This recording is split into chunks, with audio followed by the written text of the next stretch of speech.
ಒಳ್ಳೆಯ ತಂದೆಯೇ, ಸರ್ವಶಕ್ತನಾದ ದೇವರೇ, ಈ ಸುಂದರವಾದ ಸಮಯಕ್ಕಾಗಿ ನಿಮಗೆ ಸ್ತೋತ್ರ. ಕೃಪೆಯುಳ್ಳ ಕರದ ಕೆಳಗೆ ತಗ್ಗಿಸಿಕೊಳ್ಳುತ್ತೇವೆ. ದೇವರಾಗಿರುವ ಕರ್ತನು ನಮಗೆ ಕೊಟ್ಟಂತ ಸಂದರ್ಭಕ್ಕಾಗಿ ಸ್ತೋತ್ರ. ನಮಗೆ ಇನ್ನೂ ಒಂದು ದಿನವನ್ನು ಕೊಟ್ಟು, ಇನ್ನೂ ಒಂದು ವಾರವನ್ನು ಕೊಟ್ಟು, ನಾವು ಕೂಡಿ ಬಂದು ನಿಮ್ಮನ್ನು ಆರಾಧಿಸುವಂತೆ ಕೃಪೆ ಮಾಡಿದ್ದಕ್ಕಾಗಿ ಸ್ತೋತ್ರ. ಕರ್ತನೆ, ನೀವೇ ಹತೋಟಿಗೆ ತೆಗೆದುಕೊಳ್ಳಿರಿ, ಮಾರ್ಗ ನಡೆಸಿರಿ, ನೀವು ಮಾತನಾಡಿರಿ, ನಾವು ಕೇಳುತ್ತೇವೆ. ನಮ್ಮ ದೇವರಾದ ಯೇಸುವಿನ ನಾಮದಲ್ಲಿ ತಂದೆಯೇ, ಹಲ್ಲೆಲೂಯಾ. 1 ಥೆಸಲೋನಿಕದವರಿಗೆ ಬರೆದ ಪತ್ರಿಕೆ 4ನೇ ಅಧ್ಯಾಯ 16 ಹಾಗೂ 17ನೇ ವಾಕ್ಯ ಹೇಳುತ್ತದೆ. ಇದು ದೇವರ ಬರೋಣದ ಕುರಿತಾಗಿ ಯೂಸ್ ಮಾಡುವಂತ ಒಂದು ವಾಕ್ಯ. ಈ ವಾಕ್ಯವನ್ನು ಸಾಮಾನ್ಯವಾಗಿ ಅಂತ್ಯ ಸಂಸ್ಕಾರದಲ್ಲಿ ಯೂಸ್ ಮಾಡುತ್ತಾರೆ. ಕ್ರಿಸ್ತನ್ ಬರುವಾಗ ಅವರು ಏನಾಗುತ್ತಾರೆ, ಜೀವಂತವಾಗಿ ಎದ್ದು ಬರುತ್ತಾರೆ ಎಂಬುದಾಗಿ ಆ ರೀತಿಯಾಗಿ ಕೂಡ ಹೇಳುತ್ತಾರೆ. ಕೆಲವು ಸಮಯದಲ್ಲಿ ಕ್ರಿಸ್ತನ ಬರೋಣದಲ್ಲಿ ದೇವಸಭೆ ಎತ್ತಲ್ಪಡುವುದು ಎಂಬುದಾಗಿ ಅದಕ್ಕೆ ಸಾದೃಶ್ಯವಾಗಿ ಕೂಡ ಹೇಳುತ್ತಾರೆ. ಆದರೆ ಇದರಲ್ಲಿ ಎರಡು ಮುಖ್ಯವಾದ ವಿಷಯದ ಕುರಿತಾಗಿ ಪೌಲನು ಮಾತನಾಡುತ್ತಾರೆ. 16ನೇ ವಾಕ್ಯದಲ್ಲಿ, ಆಗ ಕ್ರಿಸ್ತನಲ್ಲಿರುವ ಸತ್ತವರು ಮೊದಲು ಎದ್ದು ಬರುವರು, ಆಮೇಲೆ ಜೀವದಿಂದುಳಿದಿರುವ ನಾವು. ಇಲ್ಲಿ ಎರಡು ಗುಂಪಿನ ಕುರಿತಾಗಿ ಪೌಲನು ಮಾತನಾಡುತ್ತಿದ್ದಾರೆ. ಅಂದರೆ ಇಲ್ಲಿ ಪೌಲನು ಮಾತನಾಡುವಾಗ ಜೀವದಿಂದುಳಿದಿರುವ ನಾವು ಎಂಬುದಾಗಿ ಹೇಳುತ್ತಾರೆ. ಆದರೆ ಇದೇ ಪೌಲನು ಇನ್ನೊಂದು ಕಡೆಯಲ್ಲಿ ಫಿಲಿಪ್ಪಿಯರಿಗೆ ಬರೆದ ಪತ್ರಿಕೆ 3ನೇ ಅಧ್ಯಾಯ 10ನೇ ವಾಕ್ಯವನ್ನು ಓದಿರಿ. ಆತನನ್ನು, ಆತನ ಪುನರುತ್ಥಾನದಲ್ಲಿರುವ ಶಕ್ತಿಯನ್ನು, ಆತನ ಬಾಧೆಗಳಲ್ಲಿ ಪಾಲುಗಾರನಾಗಿರುವ ಪದವಿಯನ್ನು ತಿಳುಕೊಂಡು ಆತನ ಮರಣದ ವಿಷಯದಲ್ಲಿ ಆತನಿಗೆ ಅನುರೂಪನಾಗಬೇಕೆಂಬುದೇ ನನ್ನ ಕುತೂಹಲವಾಗಿದೆ. ಹಾಗಾದರೆ ಎರಡು ವಿಷಯಗಳಲ್ಲೂ ಕೂಡ ಪೌಲನು ತನ್ನನ್ನು ಸಿದ್ಧ ಮಾಡಿಕೊಳ್ಳುತ್ತಿದ್ದಾರೆ. 1 ಥೆಸಲೋನಿಕ 4ನೇ ಅಧ್ಯಾಯ 16-17ನೇ ವಾಕ್ಯ ಹೇಳುತ್ತದೆ, ಆಗ ಕ್ರಿಸ್ತನಲ್ಲಿ ಸತ್ತವರು ಮೊದಲು ಎದ್ದು ಬರುವರು, ಆನಂತರ ಜೀವದಿಂದುಳಿದಿರುವಂತ ನಾವು. ಅವರು ತಮ್ಮ ಕುರಿತಾಗಿ ಬರೆಯುತ್ತಾ ಇದ್ದಾರೆ. ಆದರೆ ಫಿಲಿಪಿಯರಿಗೆ ಬರೆಯುವಾಗ ಹೇಳುತ್ತಾರೆ, ಆತನನ್ನು, ಆತನ ಪುನರುತ್ಥಾನದಲ್ಲಿರುವ ಶಕ್ತಿಯನ್ನು ತಿಳುಕೊಂಡು ಆತನ ಮರಣದ ವಿಷಯದಲ್ಲಿ ಆತನಿಗೆ ಅನುರೂಪವಾಗಬೇಕೆಂಬುದೇ. ಹಾಗಾದ್ರೆ ಎರಡು ವಿಷಯಕ್ಕೂ ಪೌಲನು ರೆಡಿಯಾಗಿದ್ದಾರೆ. ಒಂದು ವೇಳೆ ನಾನು ಮರಣ ಹೊಂದಿದ್ರೆ, ಕ್ರಿಸ್ತನು ಬರುವಾಗ ಕ್ರಿಸ್ತನಲ್ಲಿ ಸತ್ತವರು ಮೊದಲು ಎದ್ದು ಬರು, ಅದಕ್ಕೂ ನಾನು ಸಿದ್ಧನಾಗಿದ್ದೇನೆ. ಹಾಗೆ ಇಲ್ಲದೆ ನಾನು ಇರುವಾಗಲೇ ದೇವರ ಬರೋಣ ಸಂಭವಿಸಿತು ಅಂದರೆ, ಆನಂತರ ಜೀವದಿಂದುಳಿದಿರುವ ನಾವು ಅವರೊಂದಿಗೆ ಒಯ್ಯಲ್ಪಡುವೆವು. ಹಾಗಾದ್ರೆ ಎರಡು ವಿಷಯಕ್ಕೂ ರೆಡಿಯಾಗಿದ್ದಾರೆ. ಒಂದು ವೇಳೆ ದೇವರ ಬರೋಣ ತಡವಾದರೆ, ನಾವು ಹಾಗೆ ಹೇಳುತ್ತೇವಲ್ವ, ದೇವರ ಬರೋಣ ತಡವಾದರೆ ನಾನು ಮರಣ ಹೊಂದಿದೆ ಅಂದರೆ, ಆ ಮರಣದಲ್ಲಿ ಕೂಡ ಮತ್ತೆ ಕ್ರಿಸ್ತನು ಬರುವಾಗ ಒಂದು ಪುನರುತ್ಥಾನ ಸಂಭವಿಸುತ್ತದೆ. ಆ ಪುನರುತ್ಥಾನದಲ್ಲಿ ಪಾಲುಗಾರನಾಗುವುದಕ್ಕೂ ನಾನು ಯೋಗ್ಯನಾಗಿಯೇ ಮರಣ ಹೊಂದುತ್ತೇನೆ. ಅವರು ಹೇಳುತ್ತಾರೆ, ನಾನು ಸಾಯುವಾಗ ಹೇಗೆ ಸಾಯುತ್ತೇನೆ, ಆ ಪುನರುತ್ಥಾನದಲ್ಲಿ ಕ್ರಿಸ್ತನಲ್ಲಿ ಸತ್ತವರು ಮೊದಲನೆಯದಾಗಿ ಎದ್ದು ಬರುವರು, ಅದಕ್ಕೂ ಯೋಗ್ಯನಾಗಿಯೇ ಮರಣ ಹೊಂದುತ್ತೇನೆ. ಒಂದು ವೇಳೆ ಹಾಗಿಲ್ಲದೆ ದೇವರ ಬರೋಣ ಈಗ ಸಂಭವಿಸಿದ್ರು, ಜೀವದಿಂದಿರುವವರು ಒಯ್ಯಲ್ಪಡುವುದಕ್ಕೆ ಯಾವ ಅರ್ಹತೆ ಬೇಕೋ ಅದಕ್ಕೂ ಸಿದ್ಧನಾಗಿದ್ದೇನೆ. He was ready for everything. ಎರಡು ಕಾರ್ಯಗಳನ್ನು ಹೇಳುತ್ತಾರೆ. ಒಂದು, ಸತ್ತವರು ಎದ್ದು ಬರುವುದು, ಇನ್ನೊಂದು ಜೀವದಿಂದುಳಿದಿರುವಂತವರು ರೂಪಾಂತರಗೊಳ್ಳುವುದು. ಈ ಎರಡಕ್ಕೂ ಕೂಡ ಅವರು ಸಿದ್ಧರಾಗಿದ್ದೇವೆ ಎಂಬುದಾಗಿ ಹೇಳುತ್ತಿದ್ದಾರೆ. ಇವತ್ತು ನಾವು ಎರಡಕ್ಕೂ ಕೂಡ ಸಿದ್ಧರಾಗಿಲ್ಲ. ಒಂದು, ಇವತ್ತು ಕ್ರಿಸ್ತನ ಬರೋಣ ಸಂಭವಿಸುವುದಾದರೆ ನಾವು ಎತ್ತಲ್ಪಡುವುದಕ್ಕೆ ಸಿದ್ಧರಾಗಿದ್ದೇವಾ ಎನ್ನುವಂಥದ್ದು ಮೊದಲನೇ ಪ್ರಶ್ನೆ. ಒಂದು ವೇಳೆ ದೇವರ ಬರೋಣ ತಡವಾಗಿ ಮರಣ ಸಂಭವಿಸಿತು ಅಂದ್ರೆ, ಮರಣ ಹೊಂದುವಾಗ ಯೋಗ್ಯರಾಗಿ ಮರಣ ಹೊಂದಬೇಕೆಂದು ಹೇಳುತ್ತಿದ್ದಾರೆ. ಹೇಗೆ ಹೇಳುತ್ತಾರೆ ಅಂದ್ರೆ, ನಾನು ಮರಣ ಹೊಂದುವಾಗ, ಆ ಕಾರ್ಯವನ್ನು ಅವರು ಹೇಳುವಾಗ, ನಾನು ಮರಣ ಹೊಂದುವಾಗ ಪುನರುತ್ಥಾನ ಹೊಂದುವುದಕ್ಕೆ ಯೋಗ್ಯನಾಗಿ ಇರುವುದಕ್ಕೆ, ಹೇಗಾದ್ರೂ ನಾನು ಮರಣದಿಂದ ಪುನರುತ್ಥಾನಗೊಳ್ಳುವುದಕ್ಕೆ ಯೋಗ್ಯನಾಗುವುದಕ್ಕೋಸ್ಕರ. ಹಾಗಂದ್ರೆ ಏನ್ ಹೇಳುತ್ತಾರೆ, ಒಂದು ವೇಳೆ, ಯಾಕಂದ್ರೆ ಮರಣ ಹೇಗೆ ಬರುತ್ತದೆ ಅಂತ ಗೊತ್ತಿಲ್ಲ, ಅಕಸ್ಮಾತ್ ಆಗಿ ಬರುತ್ತದೆ. ಅದು ಈ ಕಾಲಘಟ್ಟದಲ್ಲಿ ಹೇಳುವುದೇ ಬೇಡ, 40-45ನೇ ವಯಸ್ಸಿಗೆ ಹಾರ್ಟ್ ಅಟ್ಯಾಕ್ ಬರುತ್ತದೆ. ಅದಕ್ಕೆ ಏನ್ ಕಾರಣ ಎಂಬುದಾಗಿ ಗೊತ್ತಿಲ್ಲ. ಆದ್ರೆ ಅವರು ಹೇಳುತ್ತಾರೆ, ಮರಣ ಹೊಂದುವಾಗ ನಾನು ಹೇಗೆ ಮರಣ ಹೊಂದುತ್ತೇನೆ ಅಂದ್ರೆ, ಪುನಃ ಎದ್ದೇಳುವುದಕ್ಕೆ ಯೋಗ್ಯನಾಗಿ ಮರಣ ಹೊಂದುತ್ತೇನೆ. ಜೀವದಿಂದಿರುವಂತಹ ದಿನಗಳೆಲ್ಲ ನಾನು ಹೇಗೆ ಜೀವಿಸುತ್ತೇನೆ, ಮರಣ ಯಾವಾಗಲೇ ಸಂಭವಿಸಿದರೂ ಅದಕ್ಕೆ ಹೇಗೆ ಇರಬೇಕು ಆ ರೀತಿಯಾಗಿ ಜೀವಿಸುತ್ತಾ ಇದ್ದೇನೆ. ಯೋಚನೆ ಮಾಡಿ ನೋಡಿ, ನೀವೀಗ ಈ ರೀತಿ ಹೇಳಿದ್ರಿ ಅಂದ್ರೆ, ದಿಢೀರ್ ಎಂಬುದಾಗಿ ನೀವು ಯಾವುದೇ ಒಂದು ವಿಷಯವನ್ನು ನೋಡಿ ಒಂದು ಮುನ್ಸೂಚನೆಯನ್ನು ಕೊಡುತ್ತಾರೆ. ಈಗ ಎಲೆಕ್ಷನ್ ಬರಲಿದೆ ಅಂದರೆ, ಎಲೆಕ್ಷನ್ಗೆ ಒಂದು ತಿಂಗಳಿಗಿಂತ ಮುಂಚೆ ನಮಗೇನು ಕೊಟ್ಟರು, ಒಂದು ಅನೌನ್ಸ್ಮೆಂಟ್ ಅನ್ನು ಕೊಟ್ಟಿದ್ದಾರೆ. ಏಪ್ರಿಲ್ 23ನೇ ತಾರೀಕು ನಮಗೆ ಎಲೆಕ್ಷನ್ ಎಂಬುದಾಗಿ. ಅದಕ್ಕೆ ಪ್ರಿಪೇರ್ ಆಗುವುದಕ್ಕೆ ಅವರು ಟೈಮ್ ಕೊಡುತ್ತಾರೆ. ಫಾರ್ ಎಕ್ಸಾಂಪಲ್, ಟೈಮ್ ಟೇಬಲ್, ಪ್ರಿಪರೇಷನ್ಗೋಸ್ಕರವಾಗಿ ಟೈಮ್ ಟೇಬಲ್. ಯಾತಕ್ಕಾಗಿ ಟೈಮ್ ಟೇಬಲ್ ಕೊಡಲಾಗುತ್ತದೆ ಅಂದರೆ, ಪ್ರಿಪರೇಷನ್ಗೋಸ್ಕರವಾಗಿ. ಆದರೆ ಅವರು ಹೇಳುತ್ತಾರೆ, ಪೌಲನು ಹೇಳುತ್ತಾರೆ, ದೇವರ ಬರೋಣದ ಕುರಿತಾಗಿರುವಂಥ ಅನೌನ್ಸ್ಮೆಂಟೇ ಇರೋದಿಲ್ಲ. ಕಣ್ಣು ರೆಪ್ಪೆ ಬಡಿಯುವಷ್ಟರಲ್ಲಿ, ಒಂದು ನಿಮಿಷದಲ್ಲಿ ನಾವು ರೂಪಾಂತರಗೊಳ್ಳುತ್ತೇವೆ. ಯಾವಾಗ ಸಂಭವಿಸುತ್ತದೆ, ನೆನೆಸದ ಗಳಿಗೆಯಲ್ಲಿ. ಸೊ ಪ್ರೀ ಅನೌನ್ಸ್ಮೆಂಟ್ ಎಂಬುದಾಗಿ ಒಂದು ಇಲ್ಲವೇ ಇಲ್ಲ. ಯಾವಾಗ ಬೇಕಾದ್ರೂ ಸಂಭವಿಸಬಹುದು. ಅದು ಮರಣ ಬಂದರೂ ಸರಿ, ದೇವರ ಬರೋಣ ಬಂದರೂ ಸರಿ, ಯಾವುದೇ ನಿಮಿಷವಾದರೂ ನಾನು ಕ್ರಿಸ್ತನ ಬರುವಿಕೆ ಸಂಧಿಸಲು ರೆಡಿಯಾಗಿದ್ದೇನೆ. ಈ ಒಂದು ಪ್ರಿಪರೇಷನ್ ಅನ್ನೇ ನಾವು ಪೌಲನಲ್ಲಿ ಕಾಣಬಹುದು. ನೀವು, ನಾನು, ಅವರು ಹೇಳುತ್ತಾರೆ, ನಾನು ಕ್ರಿಸ್ತನ ಹಿಂಬಾಲಿಸುವ ಹಾಗೆ ನೀವು ನನ್ನನ್ನು ಹಿಂಬಾಲಿಸಿ ಅಂತ ಹೇಳುತ್ತಾರೆ. ನಾನು ಕ್ರಿಸ್ತನ ಸ್ವಾರೂಪ್ಯಕ್ಕೆ ಸ್ವಲ್ಪ ಕಡಿಮೆ ಏನ್ ಮಾಡಿದ್ದೇನೆ, ಮಾರ್ಪಟ್ಟಿದ್ದೇನೆ. ಅದೇ ರೀತಿಯಾಗಿ ನೀವು ನನ್ನನ್ನು ಹಿಂಬಾಲಿಸಿರಿ ಎಂಬುದಾಗಿ ಅವ್ರು ಹೇಳುತ್ತಾರೆ. ಪೌಲನ ಹಾಗೆ ಮಾರ್ಪಡಬೇಕು. ಪೌಲನು ಕ್ರಿಸ್ತನ ಹಾಗೆ ಇದ್ದಾರೆ. ನಾವು ಕ್ರಿಸ್ತನಾಗಿ ಮಾರ್ಪಡಬೇಕು ಅಂದ್ರೆ ಒಂದು ಪಾಯಿಂಟ್ ಹೇಳುತ್ತದೆ, ನಾವು ಮರಣ ಹೊಂದಿದರು ಪುನರುತ್ಥಾನ ಹೊಂದುವುದಕ್ಕೆ ಯೋಗ್ಯನಾಗಿ ಮರಣ ಹೊಂದುತ್ತಾ ಇದ್ದೇನೆ. ನಾನು ಸಿದ್ಧನಾಗಿದ್ದೇನೆ, ಯೋಗ್ಯನಾಗಿದ್ದೇನೆ. ಒಂದು ವೇಳೆ ಬರೋಣ ಈಗಲೇ ಸಂಭವಿಸಿ ನಾನು ಜೀವಂತವಾಗಿ ರೂಪಾಂತರಗೊಂಡರೂ ಅವರ ಬರೋಣದ ತನಕ ನಾನು ಸಿದ್ಧನಾಗಿದ್ದೇನೆ. ಯೋಚನೆ ಮಾಡಿ ನೋಡಿ, ಎಂತಹ ಒಂದು ಸ್ಪಿರಿಚುವಲ್ ಲೈಫ್. ಈ ರೀತಿಯಾದಂಥ ಆತ್ಮೀಕವಾದ ಸ್ಟ್ಯಾಂಡರ್ಡ್ ನಮ್ಮ ಲೈಫಲ್ಲಿ ಯಾವಾಗಲೂ ಇರಬೇಕೆಂಬುದಾಗಿ ಅವರು ಹೇಳುತ್ತಿದ್ದಾರೆ. ಈ ಸ್ಟ್ಯಾಂಡರ್ಡ್ ಏನೋ ನಮಗೆ ಸುಮ್ಮನೆ ಮೆಸೇಜ್ಗೋಸ್ಕರವಾಗಿ ಅಲ್ಲ, ಅದನ್ನು ನಮ್ಮ ಪ್ರಾಕ್ಟಿಕಲ್ ಲೈಫಲ್ಲಿ ಅನ್ವಯಿಸಿಕೊಳ್ಳಬೇಕು. ಯಾಕಂದ್ರೆ ದೇವರ ಬರೋಣ ಯಾವಾಗ ಬೇಕಾದರೂ ಸಂಭವಿಸುತ್ತದೆ. ಯಾಕಂದ್ರೆ ನಾವು ಕಡೆಯ ಕಾಲದಲ್ಲಿ ಇದ್ದೇವೆ. ಎಲ್ಲಾ ಗುರುತುಗಳು ಕೂಡ ನಮ್ಮ ಕಣ್ಮುಂದೆ ನಡೆಯುತ್ತಾ ಇದೆ, ನಾವು ನೋಡುತ್ತಾ ಇದ್ದೇವೆ. ಹಾಗಾದ್ರೆ ಇದರ ನಡುವೆ ನಾನು ಹೋಗ್ಬೇಕು. ಒಂದು ವೇಳೆ ಯುದ್ಧಗಳು ಬಂದು ನಮಗೆ ಬರಬೇಕು ಎಂಬುದಾಗಿ ಹೇಳುತ್ತಿಲ್ಲ. ಉದಾಹರಣೆಗೆ ಈಗ ಇರಾನ್ ನಲ್ಲಿದ್ದಾರೆ, ಅಥವಾ ಈ ಯುದ್ಧಗಳು ನಡೆಯುವಂತ ದೇಶದಲ್ಲಿ ಇರುವಂತವರಿಗೆ ಮರಣ ಯಾವಾಗ ಬೇಕಾದರೂ ಸಂಭವಿಸಬಹುದು. ಮಲಗಿರುವಾಗಲೂ ಕೂಡ ಗುಂಡು ಹಾಕಿ ಹೋಗುತ್ತಾರೆ. ಆ ಮರಣ ಯಾವಾಗಲೇ ಸಂಭವಿಸಿದರೂ ಆ ಮರಣವನ್ನು ಅವ್ರು ಹೇಗೆ ಫೇಸ್ ಮಾಡಿದ್ರಂತೆ, ಪುನಃ ಕ್ರಿಸ್ತನು ಬರುವಾಗ ಪುನರುತ್ಥಾನಗೊಳ್ಳುವುದಕ್ಕೆ ಆ ಮರಣ ಹೊಂದಲು ಏನು ಯೋಗ್ಯತೆ ಬೇಕೋ ಆ ಅರ್ಹತೆಯೊಂದಿಗೆ ನಾನು ನಿಂತಿದ್ದೇನೆ. ಯಾವಾಗಲೇ ಸತ್ತರೂ ನಾನು ಪುನರುತ್ಥಾನಗೊಳ್ಳುವುದಕ್ಕೆ ಯೋಗ್ಯನಾಗಿ ಸಾಯುತ್ತೇನೆ. ಹಾಗಾದರೆ ಆ ಒಂದು ಆತ್ಮಿಕವಾದ ಸ್ಟ್ಯಾಂಡರ್ಡ್ ನಮ್ಮ ಲೈಫಲ್ಲಿ ಇದೆಯಾ? ನಾನು ಅಷ್ಟರ ಮಟ್ಟಿಗೆ ನನ್ನ ಆತ್ಮಿಕ ಜೀವಿತದಲ್ಲಿ ಸಿದ್ಧನಾಗಿದ್ದೇನಾ? ಇದು ಒಂದು ರೀತಿಯಲ್ಲಿ ಕ್ರಿಸ್ತನ ಬರುವಿಕೆಯನ್ನು ಸಂಧಿಸುವುದಕ್ಕೆ ರೆಡಿ, ಮರಣವನ್ನು ಸಂಧಿಸುವುದಕ್ಕೂ ರೆಡಿ, ದೇವರ ಬರಣಕ್ಕೂ ಸಂಧಿಸುವುದಕ್ಕೂ ರೆಡಿ. ಆ ರೀತಿಯಾಗಿ ರೆಡಿನೆಸ್ ಅಲ್ಲಿ ಇದ್ದಾರೆ. ಯಾವ ನಿಮಿಷ ಬೇಕಾದರೂ ನಾನು ಸಂಧಿಸುತ್ತೇನೆ ಎಂಬುದಾಗಿ. ಅದಕ್ಕೆ ಏನು ಮಾಡಬೇಕೆಂಬುದಾಗಿ ಕೂಡ ಅವರು ಹೇಳುತ್ತಾರೆ. ಅದನ್ನೇ ನಾವು ಕಲಿತುಕೊಳ್ಳಬೇಕು. ಅವರು ಸಿದ್ಧರಾಗಿದ್ದಾರೆ, ಓಕೆ. ಅವರು ಎರಡರಲ್ಲೂ ಅದೇ ಹೇಳುತ್ತಾರೆ, ನಾನು ಮರಣದಿಂದ ಪುನರುತ್ಥಾನ ಹೊಂದುವುದಕ್ಕೂ ಯೋಗ್ಯನಾಗಿದ್ದೇನೆ, ಆನಂತರ ಜೀವದಿಂದಿರುವಂತ ನಾವು ಒಯ್ಯಲ್ಪಡುವೆವು. ಆ ಎರಡಕ್ಕೂ ನಾನು ರೆಡಿಯಾಗಿದ್ದೇನೆ, ಅರ್ಹನಾಗಿದ್ದೇನೆ ಎಂದು ಹೇಳುತ್ತಾರೆ. ಹಾಗಾದರೆ ಅವರು ಹೇಗೆ ಪ್ರಿಪೇರ್ ಆಗಿ ಇದ್ದಾರೆ, ಇಷ್ಟರ ಮಟ್ಟಿಗೆ ಅವರು ಆತ್ಮೀಕ ಜೀವಿತದಲ್ಲಿ ಹೇಗೆ ಸಿದ್ಧರಾಗಿದ್ದಾರೆ ಎಂಬುದಾಗಿ ನೋಡುವುದಾದರೆ ಅದಕ್ಕೆ ಆ ಸ್ಥಳದಲ್ಲಿ ಅವರೊಂದು ಉತ್ತರವನ್ನು ಹೇಳುತ್ತಾರೆ. ಅದನ್ನೇ ನಾವು ಇವತ್ತು ಸಂದೇಶವಾಗಿ ನೋಡಲಿದ್ದೇವೆ. ಯಾತಕ್ಕಾಗಿ ಎಂದು ಕೇಳುವುದಾದರೆ ನಾವು ಕೂಡ ಅದರಂತೆ ಮಾರ್ಪಡುವುದಕ್ಕಾಗಿ. ನಾವು ಜೀವಿಸುವಂತ ಒಂದೊಂದು ಸಂದರ್ಭವೂ ಕೂಡ ಕ್ರಿಸ್ತನನ್ನು ಸಂಧಿಸುವುದಕ್ಕೆ ರೆಡಿಯಾಗಿರಬೇಕು, ಮರಣ ಹೊಂದಿ ಸಂಧಿಸುವುದಕ್ಕೂ ರೆಡಿಯಾಗಿರಬೇಕು. ಒಂದು ವೇಳೆ ದೇವರ ಬರೋಣ ತಡವಾದರೆ ಜೀವಂತವಾಗಿ ಆತನನ್ನು ಸಂಧಿಸುವುದಕ್ಕೂ ರೆಡಿಯಾಗಿರಬೇಕು. ಅದಕ್ಕೆ ಅವ್ರು ಏನ್ ಹೇಳುತ್ತಾರೆ ಓದಿರಿ. ಅದೇ ಫಿಲಿಪಿಯರಿಗೆ ಬರೆದ ಪತ್ರಿಕೆ 3ನೇ ಅಧ್ಯಾಯ 10ನೇ ವಾಕ್ಯ ಓದಿರಿ. ಆತನನ್ನು, ಆತನ ಪುನರುತ್ಥಾನದಲ್ಲಿರುವ ಶಕ್ತಿಯನ್ನು, ಆತನ ಬಾಧೆಗಳಲ್ಲಿ ಪಾಲುಗಾರನಾಗಿರುವ ಪದವಿಯನ್ನು ತಿಳುಕೊಂಡು ಆತನ ಮರಣದ ವಿಷಯದಲ್ಲಿ ಆತನಿಗೆ ಅನುರೂಪವಾಗಬೇಕೆಂಬುದೇ ನನ್ನ ಕುತೂಹಲವಾಗಿದೆ. ನಾನು ಯೋಗ್ಯನಾಗುವುದಕ್ಕೆ ಏನು ಮಾಡಬೇಕು? ಯೋಗ್ಯನಾಗುವುದಕ್ಕೆ ನಾನು ಏನು ಮಾಡಬೇಕು? ಓದಿರಿ 7 ಹಾಗೂ 8ನೇ ವಾಕ್ಯ. ಆದರೆ ನನಗೆ ಲಾಭವಾಗಿದ್ದಂಥವುಗಳನ್ನು ಕ್ರಿಸ್ತನ ನಿಮಿತ್ತ ನಷ್ಟವೆಂದೆಣಿಸುತ್ತೇನೆ, ಎಲ್ಲವನ್ನು ಕಸವೆಂದೆಣಿಸುತ್ತೇನೆ.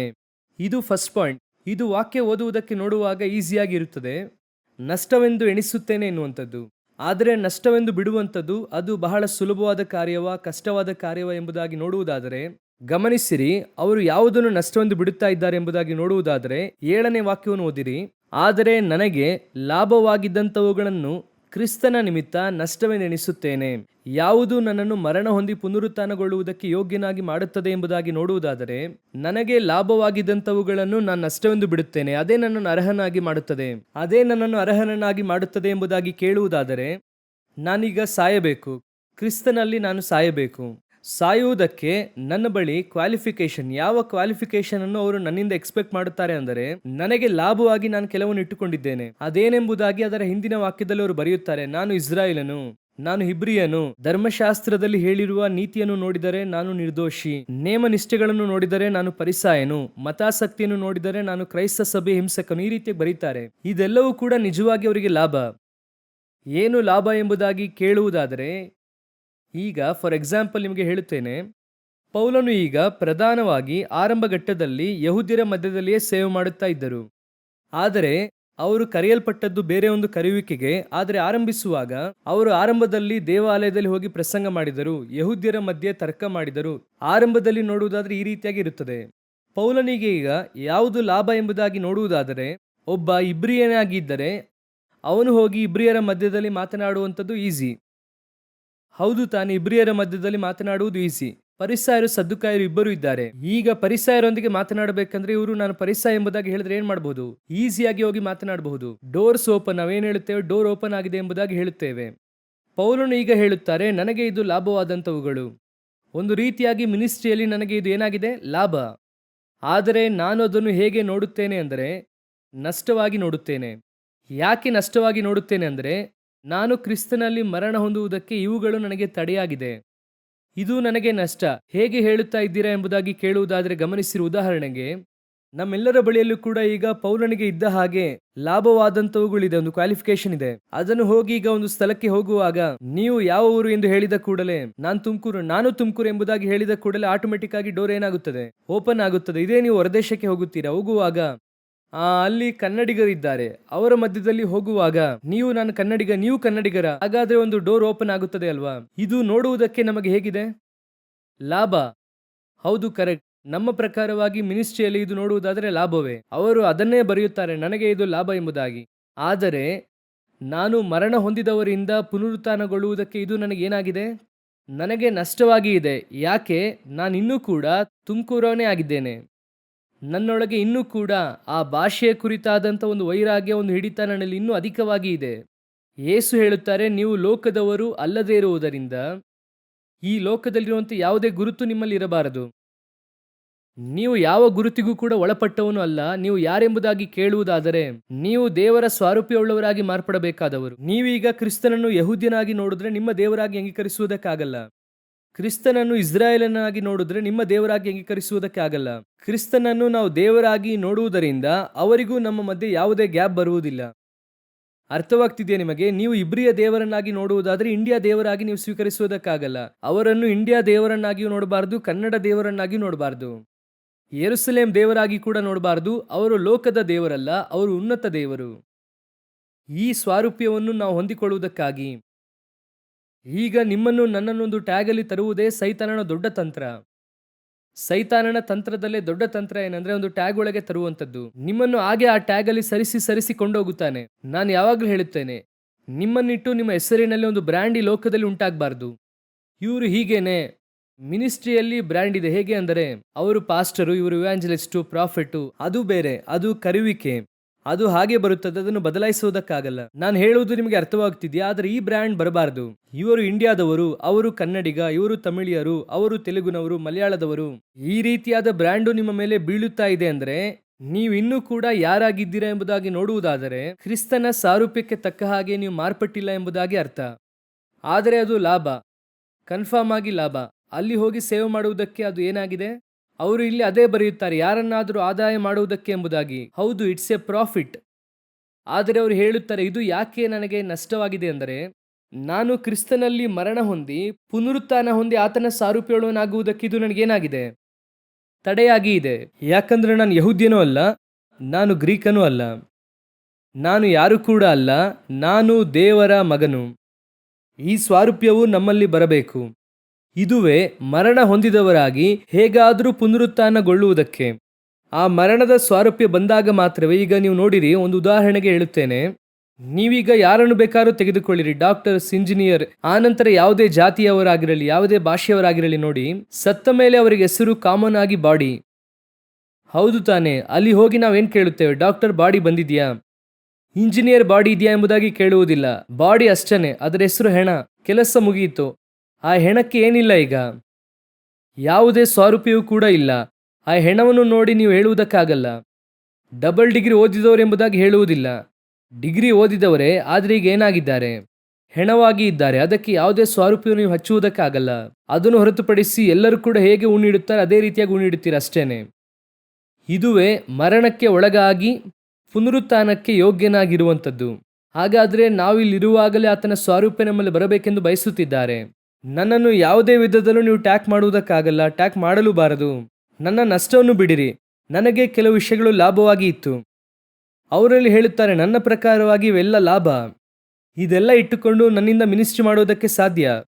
ಒಬ್ಬ ಇಬ್ರಿಯನ್ ಹತ್ರ ಹೋದರೆ ನಾನು ಇಬ್ರಿಯನ್ ಎಂಬುದಾಗಿ ಹೇಳಿ ಮಾತನಾಡುತ್ತೇನೆ, ಅದು ಈಸಿ.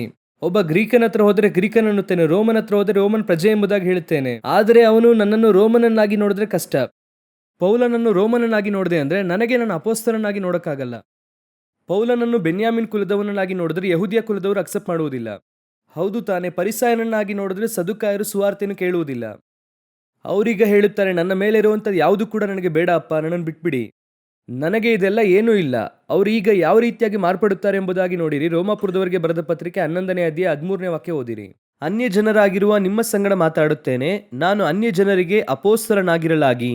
ಈ ಸ್ಥಳದಲ್ಲಿಯೇ ಪೇತ್ರನು ಹಾಗೂ ಪೌಲನು ಬೇರ್ಪಡುತ್ತಾರೆ.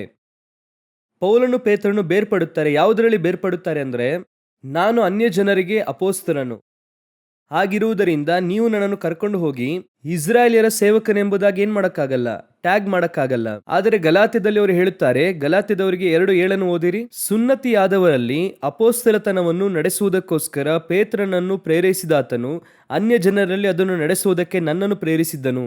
ಪೇತ್ರನನ್ನು ಒಂದು ಟ್ಯಾಗ್ನೊಳಗೆ ತಂದಿದ್ದಾರೆ ನೋಡಿರಿ. ಯಾವುದರೊಳಗೆ ತಂದಿದ್ದಾರೆ? ಪೇತ್ರನು ಸುನ್ನತಿಯಾದವರಿಗೆ ಯಾರಾಗಿದ್ದಾರೆ? ಅಪೋಸ್ತಲನು. ಅವರು ಇಸ್ರಾಯೇಲ್ಯರ ಅಪೋಸ್ತಲನಪ್ಪ, ಅಷ್ಟೇನೆ. ಆದರೆ ಇವರು ರೆಸ್ಟ್ ಆಫ್ ಇಸ್ರಾಯೇಲರ್ ಅಲ್ಲದೆ ಇರುವಂತ ಎಲ್ಲರಿಗೂ ಅಪೋಸ್ತಲನು. ಇವರನ್ನು ನೀವು ಯಾವುದೇ ಟ್ಯಾಗ್ನಲ್ಲಿ ತರೋಕ್ಕಾಗಲ್ಲ. ಅವರು ಮೆಕೆದೋನಿಯಕ್ಕೆ ಅಪೋಸ್ತಲರು, ಇವರು ಕೊರಿಂತಿಗೆ ಅಪೋಸ್ತಲರು. ಅವರು ಗಲಾತ್ಯದವರಿಗೆ ಅಪೋಸ್ತಲನೆಂಬುದಾಗಿ ಹೇಳದೆ ಅನ್ಯ ಜನರೆಲ್ಲರಿಗೂ. ಈ ರೀತಿಯಾದಂತಹ ಟ್ಯಾಗೇ ನಿಮ್ಮ ಮೇಲೆ ಇರಬೇಕು.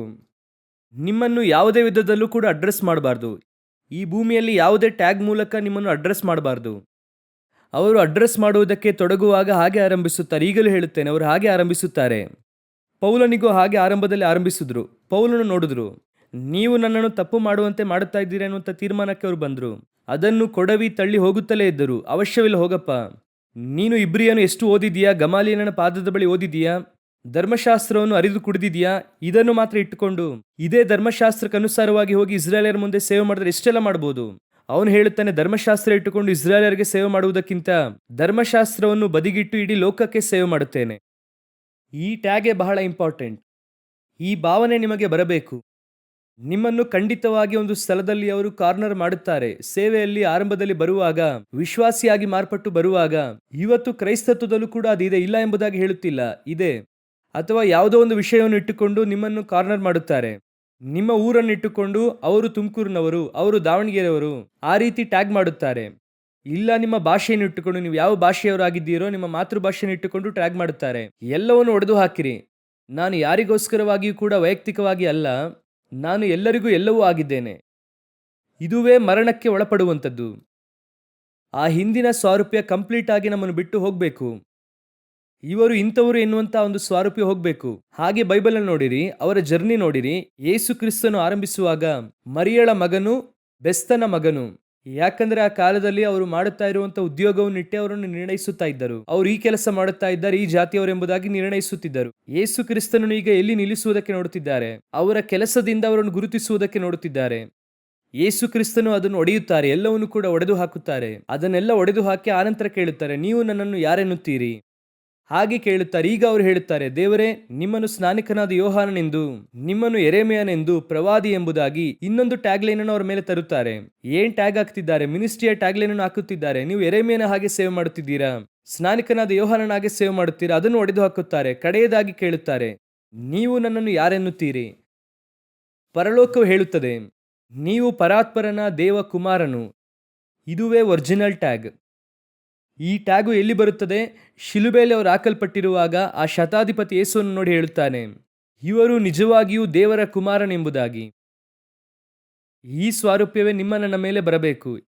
ಇದುವೇ ಮರಣಕ್ಕೆ ಒಳಪಟ್ಟಂತ ಸ್ವಾರೂಪ್ಯ. ಸ್ವಲ್ಪ ಸ್ವಲ್ಪವಾಗಿ ನಮ್ಮ ಮೇಲಿರುವಂಥ ಗುರುತುಗಳೆಲ್ಲ ಹೋಗಬೇಕು. ನೀವು ಇಂಥವರು, ಇಂಥ ಭಾಷೆಯವರು, ಇಂಥ ಊರಿನವರು ಎಂಬುದಾಗಿ ಆ ರೀತಿಯಾಗಿ ಬೇರ್ಪಡಿಸಬಾರದು. ಮತ್ತೆ ಹೇಳುತ್ತೇನೆ, ಮಿನಿಸ್ಟ್ರಿಯಲ್ಲಿ ಬೇರ್ಪಡಿಸಬಹುದು. ಇವರು ಪಾಸ್ಟರು, ಇವರು ಇವ್ಯಾಂಜಲಿಸ್ಟು, ಇವರು ಪ್ರಾಫಿಟ್, ಇವರು ಟೀಚರು, ಅದು ಬೇರೆ. ಯಾಕೆಂದ್ರೆ ಅದು ಕರೆಯುವಿಕೆ. ಆದರೆ ಅದನ್ನು ಮೀರಿ ಇನ್ನೊಂದಿದೆ, ನನ್ನನ್ನು ಯಾವುದರಲ್ಲೂ ಕೂಡ ನೀವು ಒಳಪಡಿಸುವುದಕ್ಕೆ ಆಗುವುದಿಲ್ಲ. ನಾನು ಯಾರು ಗೊತ್ತಾ? ದೇವರ ಸ್ವಾರೂಪ್ಯವನ್ನು ಹೊಂದುವವನಾಗಿದ್ದೇನೆ. ಅವರ ಮರಣಕ್ಕೆ ಒಳಪಟ್ಟು, ಆ ಸ್ಥಳದಲ್ಲಿ ಅವರು ಸುಂದರವಾಗಿ ಹೇಳುತ್ತಾರೆ, ಅವರ ಮರಣಕ್ಕೆ ಸಾದೃಶ್ಯವಾದ ಮರಣಕ್ಕೆ ಒಳಪಟ್ಟು ಹೇಗಾದರೂ ನಾನು ಮರಣ ಹೊಂದಿದವರಿಂದ ಜೀವಂತವಾಗಿ ಎದ್ದೇಳುತ್ತೇನೆ. ಹಾಗಂದ್ರೆ ಏನರ್ಥ? ಅವರು ಸಾಯುವಾಗ ಏನು? ದೇವಕುಮಾರನು, ಅಷ್ಟೇನೆ. ಅದೇ ಮರಣಕ್ಕೆ ನಾನು ಕೂಡ ಬರಬೇಕು. ಇವನು ಯಾರು? ಇವನು ದೇವರ ಮಗನು. ಆತನನ್ನು ಅಂಗೀಕರಿಸುವಂತ ಯಾವರು ಕೂಡ ದೇವರ ಮಕ್ಕಳಾಗುವಂತೆ. ನೀವು ಜೀವಿಸುವಾಗ ಯಾವ್ಯಾವ ಗುರುತುಗಳು ನಿಮ್ಮ ಮೇಲೆ ಇತ್ತೋ ಅವೆಲ್ಲವೂ ಕೂಡ ಕಳಚಿ ಬೀಳಲಿ. ಅದೆಲ್ಲವೂ ಕೂಡ ಮಾರ್ಪಡಲಿ. ನನಗೆ ಒಂದು ಗುರುತು ಬರಲಿ. ಯಾವ ಗುರುತು ಅಂದರೆ ಪುನರುತ್ಥಾನದ ಗುರುತು. ಪುನರುತ್ಥಾನವಾಗುವಾಗ ಯೇಸು ಕ್ರಿಸ್ತನು ಬೆಸ್ತನ ಮಗನಲ್ಲ, ಮರಿಯಾಳ ಕುವರನಲ್ಲ, ಯೇಸು ಕ್ರಿಸ್ತನು ಪ್ರವಾದಿಯಲ್ಲ, ಪರಾತ್ಮನಾದ ದೇವರ ಮಗನು. ಇದುವೇ ಪುನರುತ್ಥಾನಗೊಳ್ಳುವವರ ಗುರುತು. ಅದಕ್ಕಾಗಿ ನಾವು ರೆಡಿ ಆಗಬೇಕು. ಸಾಯುವಾಗ ಹೇಗೆ ಸಾಯಬೇಕು ಅಂದರೆ ಈ ಗುರುತುಗಳನ್ನೆಲ್ಲ ಕಳಕೊಂಡು ಸಾಯಬೇಕು. ಯೇಸು ಶಿಲುಬೆಯಲ್ಲಿ ಸಾಯುವಾಗ ಅವನು ಹೇಳುತ್ತಾನೆ, ಇವರು ನಿಜವಾಗಲೂ ದೇವರ ಕುಮಾರನು. ಹಾಗಾದರೆ ನೀವು ನಾನು ಸಾಯುವಾಗ ಇವರು ನಿಜವಾಗಲೂ ಕೂಡ ದೇವ ಮನುಷ್ಯರು. ಬೇರೆ ಯಾವ ಗುರುತುಗಳು ಕೂಡ ನಮ್ಮ ಮೇಲೆ ಇರಬಾರದು. ಇದುವೇ ನಾನು ಮರಣಕ್ಕೆ ಒಳಪಡುವಂಥದ್ದು. ಎರಡನೆಯದಾಗಿ ಓದಿರಿ, ಫಿಲಿಪಿಯರಿಗೆ ಬರೆದ ಪತ್ರಿಕೆ 3ನೇ ಅಧ್ಯಾಯ 10ನೇ ವಾಕ್ಯ.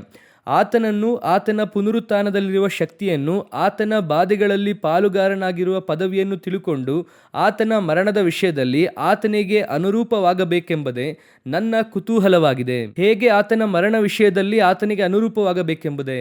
ಈಗ ನಾನು ಇದನ್ನು ಹೊಂದಿಕೊಳ್ಳಬೇಕೆನ್ನುವಂತ ತೀರ್ಮಾನಕ್ಕೆ ಬಂದಿದ್ದಾಯಿತು. ಅದನ್ನು ಪಡೆಯಬೇಕೆಂದು ನನಗೆ ಗೊತ್ತಾಯಿತು. ನಾನೀಗ ಹೇಗೆ ಇದನ್ನು ಹೊಂದಿಕೊಳ್ಳಬೇಕು?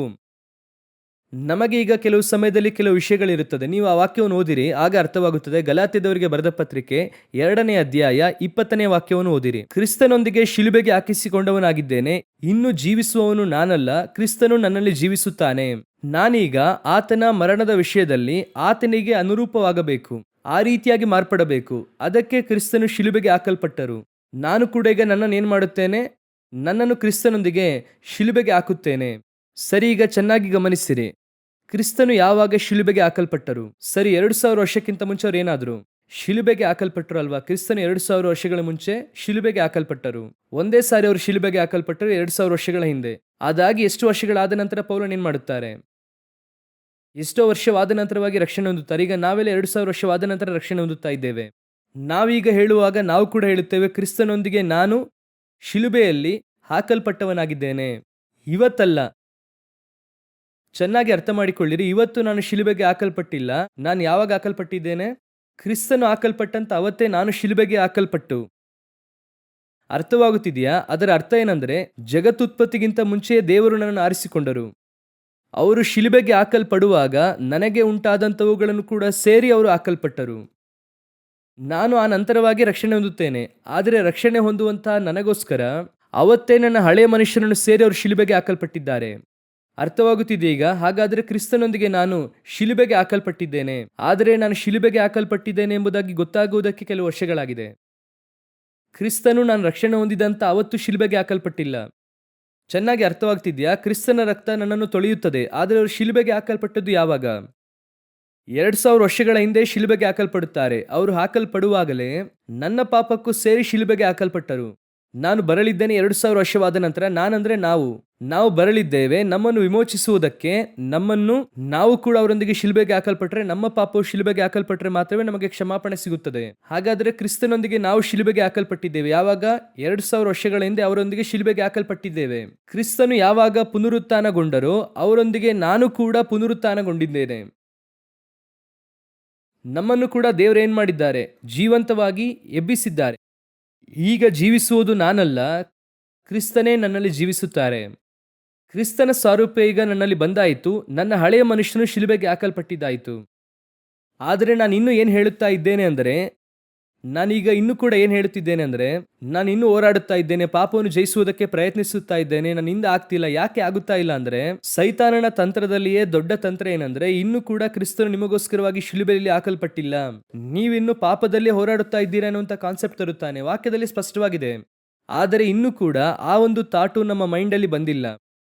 ನಾನು ಇನ್ನೂ ಏನು ಮಾಡುತ್ತಾ ಇದ್ದೇನೆ ಅಂದರೆ, ಹೋರಾಡುತ್ತಾ ಇದ್ದೇನೆ ಶಿಲುಬೆಗೆ ಹಾಕಲ್ಪಡಬೇಕು ಎಂಬುದಾಗಿ. ಆದರೆ ನಿಮಗೂ ನನಗೂ ಒಂದು ಚೆನ್ನಾಗಿ ಗೊತ್ತಿರಬೇಕು, ಯಾವಾಗ ಕ್ರಿಸ್ತನನ್ನು ಶಿಲುಬೆಗೆ ಹಾಕಿದ್ರೋ ನನ್ನನ್ನು ಕೂಡ ಸೇರಿಸಿಯೇ ಹಾಕಿದ್ದಾರೆ.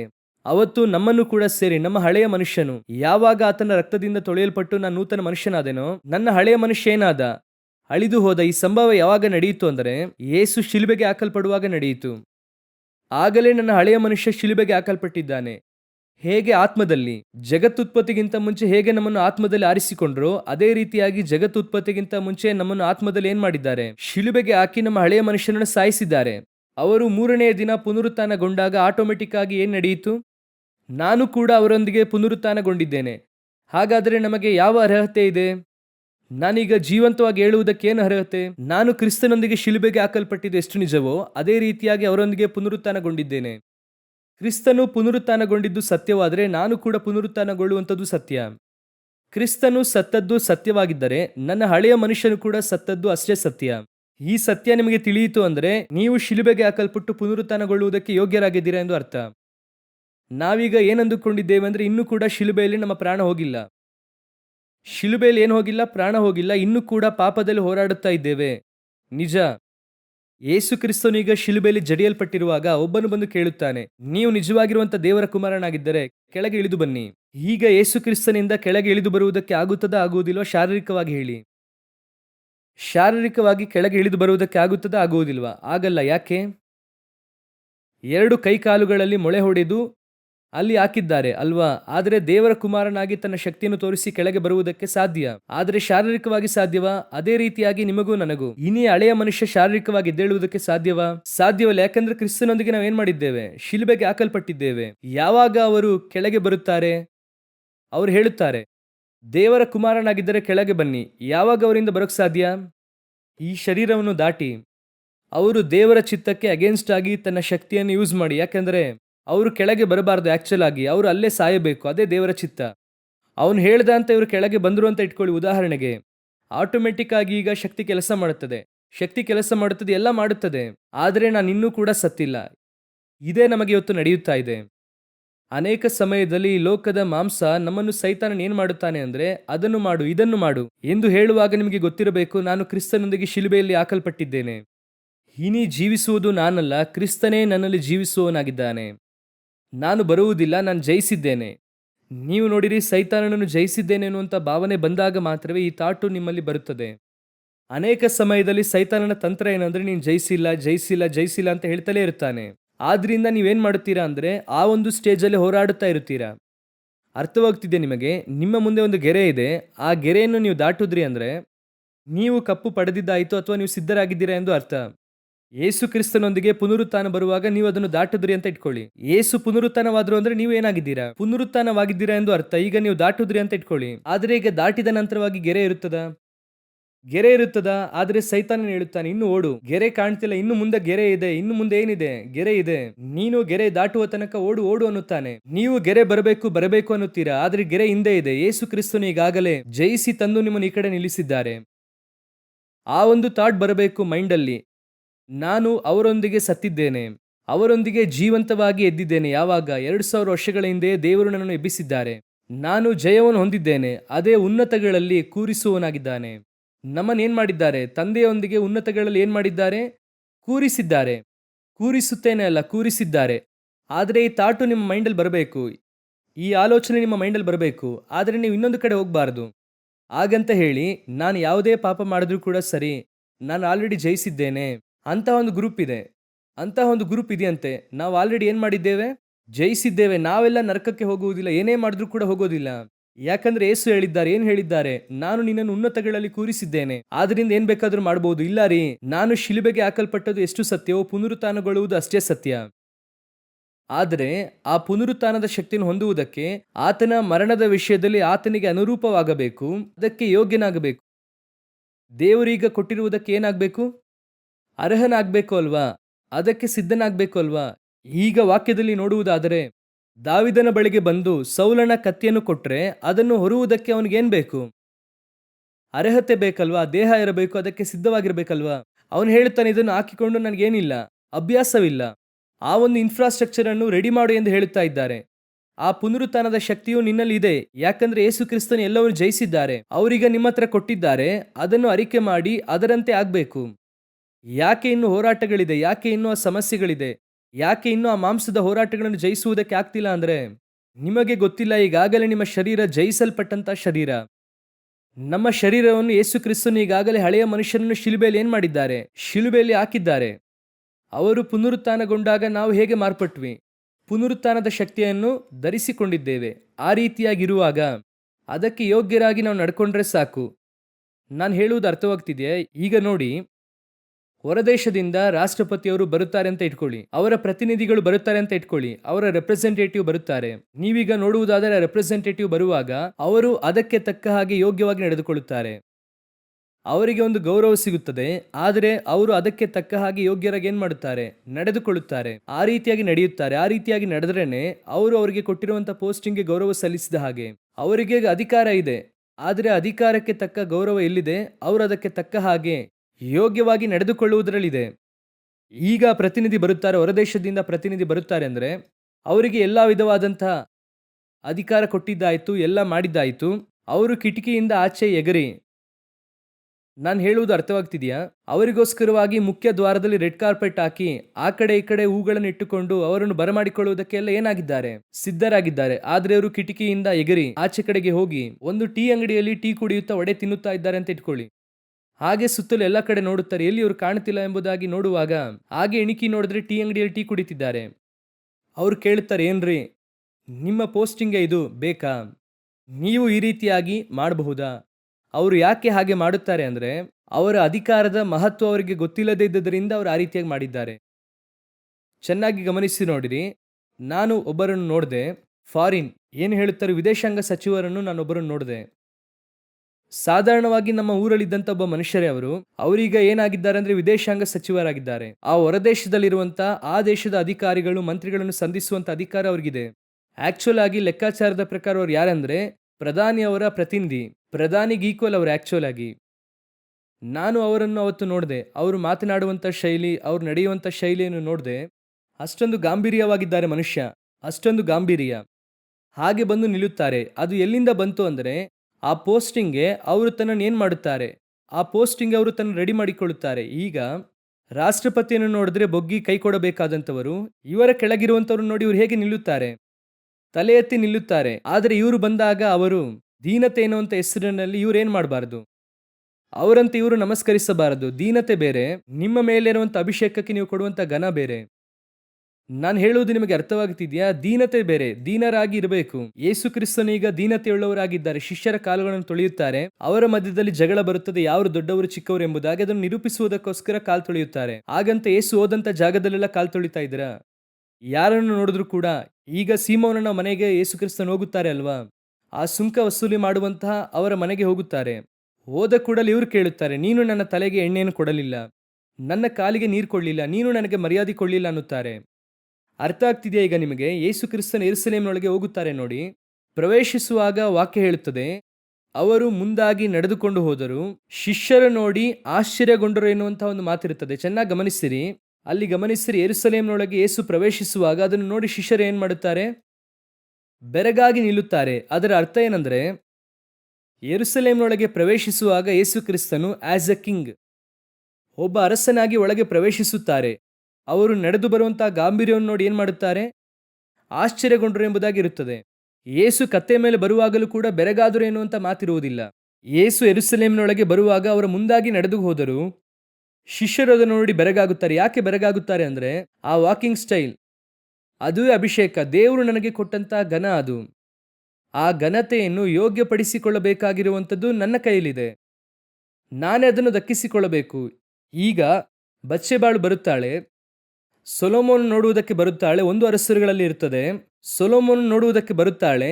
ನೋಡುವುದಕ್ಕೆ ಬರುವಾಗ ನೀವು ಅಲ್ಲಿ ಗಮನಿಸುವುದಾದರೆ ಕರೆಕ್ಟಾಗಿ ಸೊಲೊಮೋನನ ಒಂದು ಕೆಲಸ ಮಾಡುತ್ತಾರೆ. ನಾವಾಗಿದ್ರೆ ಏನು ಮಾಡ್ತಿದ್ವಿ? ಈ ಸಿಂಹಾಸನಕ್ಕೆ ನಾನು ಇಲ್ಲಿ ಬಂದು ಕೂರುವುದಕ್ಕೆ ಅಮ್ಮನೇ ಕಾರಣ. ಅಪ್ಪನ ಹತ್ರ ಹೋಗಿ ಏನು ಮಾಡಿದ್ದಾರೆ? ನನಗೆ ಅವರು ಕೊಡಿಸಿದ್ದಾರೆ. ಅಮ್ಮ ನೀವು ಬನ್ನಿ ಅಮ್ಮ, ಇದ್ರ ಮೇಲೆ ಕೂತ್ಕೊಳ್ಳಿ ಅಮ್ಮ. ಆ ರೀತಿಗೆ ತಾನೇ ನಾವು ಹೇಳುತ್ತೇವೆ. ವಾಕ್ಯ ಹೇಳುತ್ತದೆ, ಬತ್ಷೆಬಾಳಿಗೆ ಒಂದು ಆಸನವನ್ನು ಹಾಕಿಸಿದ. ಹಾಗೆ ತಾನೇ ಇರುತ್ತದೆ. ಅದೆಲ್ಲ ಅರಸನಿಗೆ ಇರುವಂತಹ ಒಂದು ಪ್ರೋಟೋಕಾಲ್. ಆ ರೀತಿಯಾಗಿ ಅದನ್ನು ಹೇಳುತ್ತಾರೆ.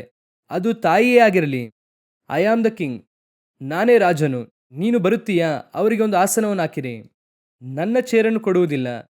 ನ್ಯಾಯವಾಗಿ ನಾವಾಗಿದ್ರೆ ಏನು ಮಾಡ್ತಿದ್ವಿ ಗೊತ್ತಾ? ಬಹಳ ಪ್ರೀತಿಯಿಂದ ಕೆಲವು ಸಮಯದಲ್ಲಿ ಪಟ್ಟವನ್ನು ತೆಗೆದುಕೊಂಡ ಕೂಡಲೇ ಆ ಟೋಪಿಯನ್ನು ಏನು ಮಾಡುತ್ತಾರೆ?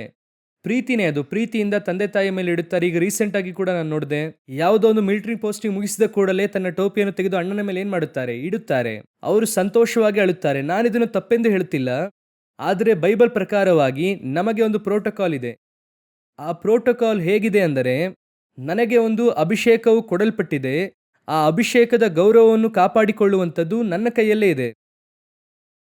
ಅದನ್ನೇ ಅವರು ಹೇಳುತ್ತಾ ಇದ್ದಾರೆ, ಪುನರುತ್ಥಾನದ ಶಕ್ತಿಯನ್ನು 2000 ವರ್ಷಗಳ ಹಿಂದೆ ನನಗೆ ಕೊಟ್ಟಿದ್ದಾರೆ. ಇನಿ ಜೀವಿಸುವುದು ನಾನಲ್ಲ, ಕ್ರಿಸ್ತನೇ ನನ್ನಲ್ಲಿ ಜೀವಿಸುವವನಾಗಿದ್ದಾನೆ. ಇನಿ ನಾನಲ್ಲಪ್ಪ, ನನ್ನಲ್ಲಿರುವಂಥದ್ದು ಕ್ರಿಸ್ತನು. ಆದರೆ ಆ ಪುನರುತ್ಥಾನದ ಶಕ್ತಿಗೆ ನಾನು ಯೋಗ್ಯನಾಗಿ ಇರುವುದಕ್ಕೆ ಹಾಗೆ ತಾನೇ ಇದೆ. ಅದಕ್ಕೆ ಯೋಗ್ಯನಾಗಿ ನಾನೇ ನೋಡ್ಕೊಳ್ಬೇಕು. ನನಗಿರುವಂಥದ್ದನ್ನು ನಾನೇ ನೋಡ್ಕೊಳ್ಬೇಕು.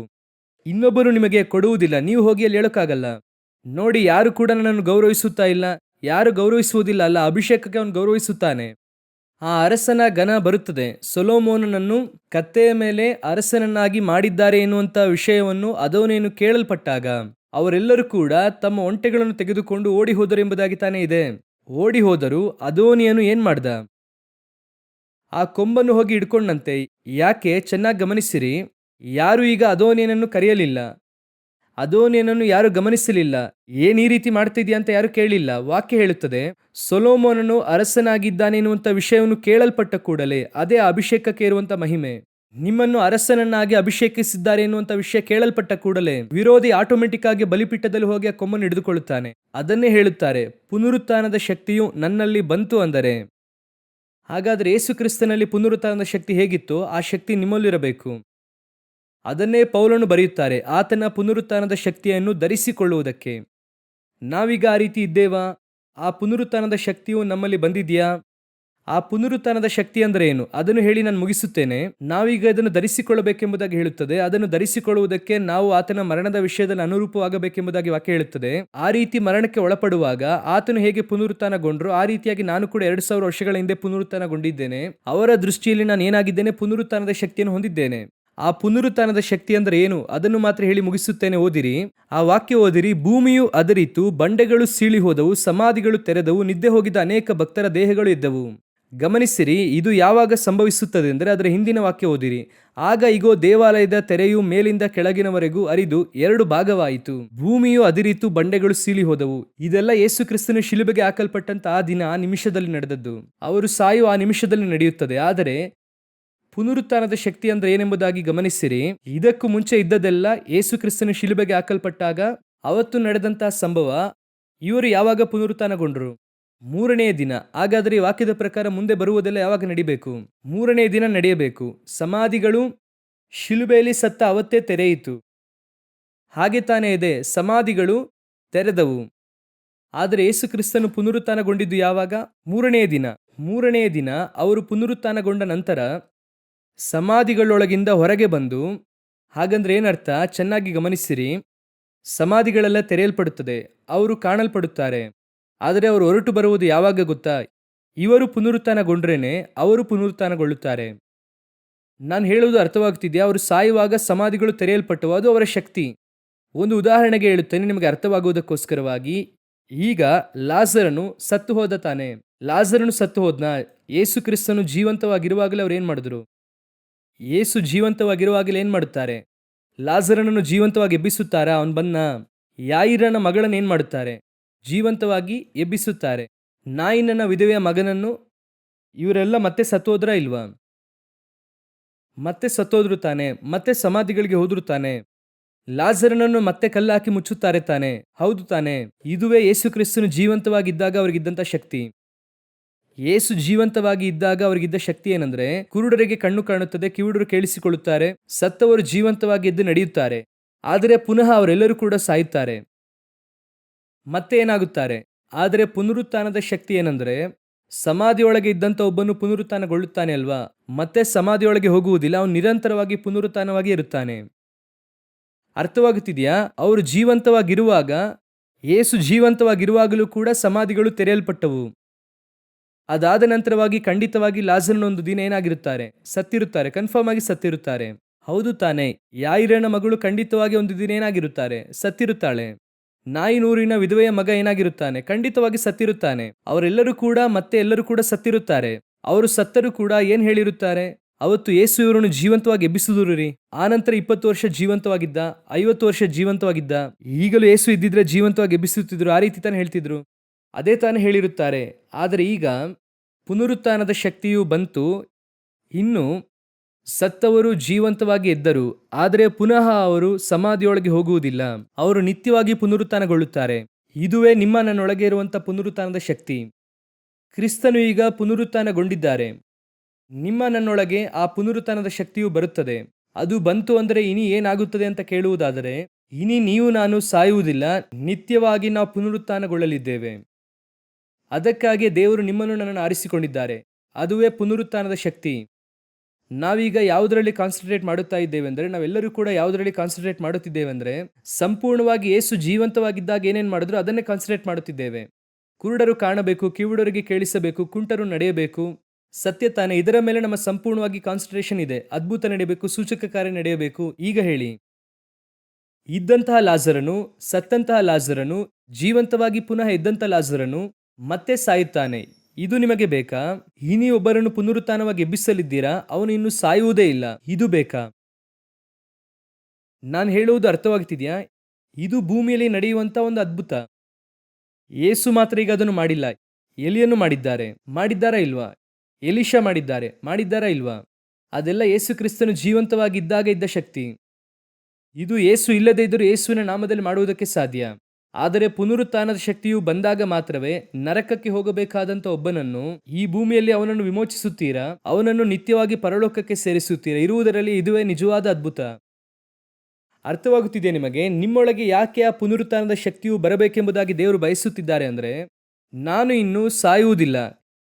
ಯೇಸು ಕ್ರಿಸ್ತನು ಪುನರುತ್ಥಾನಗೊಂಡಿದ್ದು ಸತ್ಯವಾದರೆ ನಾನು ಕೂಡ ಪುನರುತ್ಥಾನಗೊಳ್ಳುತ್ತೇನೆ. ನಾನು ಇನ್ನು ಏನು ಹೊಂದುವುದಿಲ್ಲ?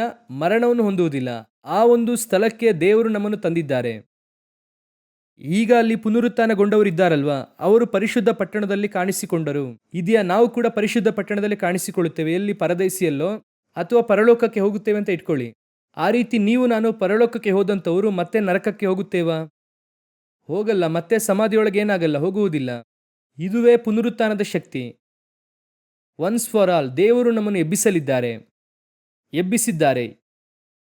ಈಗ ನಾವು ಶಾರೀರಿಕವಾಗಿದ್ದೇವೆ, ಆದರೆ 2000 ವರ್ಷದ ಹಿಂದೆ ಯೇಸು ಇದನ್ನು ಮಾಡಿ ಮುಗಿಸಿದ್ದಾರೆ. ಶಿಲುಬೆಯಲ್ಲಿ ಏನು ಮಾಡಿದ್ದಾರೆ? ಮಾಡಿ ಮುಗಿಸಿದ್ದಾರೆ. ಆದರೆ ಅದಕ್ಕೆ ನೀವು ನಾನು ಯೋಗ್ಯರಾಗಿರಬೇಕು. ಅದೇ ಇಂಪಾರ್ಟೆಂಟ್. ನೀವು ನಾನು ಮಾಡಬೇಕಾಗಿರೋದು ಏನು ಗೊತ್ತಾ? ಇನಿ ಪುನರುತ್ಥಾನಗೊಳ್ಳುವುದಿಲ್ಲ, ಅವ್ರು ಮಾಡಿ ಮುಗಿಸಿದ್ದಾರೆ. ಆದರೆ ಅದಕ್ಕಾಗಿ ನಾನು ಅರ್ಹನಾಗಿರಬೇಕು. ಅದಕ್ಕೆ ಅರ್ಹತೆ ಅಂದ್ರೆ ಏನ್ರಿ? Very simple. ನಮಗೆ ದೇವರು ಹೇಳಿರುವಂಥದ್ದು ಒಂದೇ ಒಂದು. ಹೇಳಿ ನಾನು ಮುಗಿಸುತ್ತೇನೆ, ಗಮನಿಸಿರಿ. ಒಂದೇ ಒಂದು ವಿಷಯ ಏನೆಂಬುದಾಗಿ ನೀವು ಕೇಳುವುದಾದರೆ, ನಿಮ್ಮನ್ನೀಗ ಒಂದು ಟ್ರ್ಯಾಕಲ್ಲಿ ಓಡಕ್ಕೆ ಹೇಳಿದ್ದಾರೆ. ಸರಿನಾ? ಒಂದು ಟ್ರ್ಯಾಕಲ್ಲಿ ಓಡುವುದಕ್ಕೆ ಹೇಳಿದ್ದಾರೆ. ಆ ಟ್ರ್ಯಾಕಲ್ಲಿ ಓಡುತ್ತಲೇ ಇರು, ಇದೇ ಟ್ರ್ಯಾಕಲ್ಲಿ ಕರೆಕ್ಟಾಗಿ ಓಡು. ಇದೇ ಅವ್ರು ಹೇಳಿರುವಂಥದ್ದು.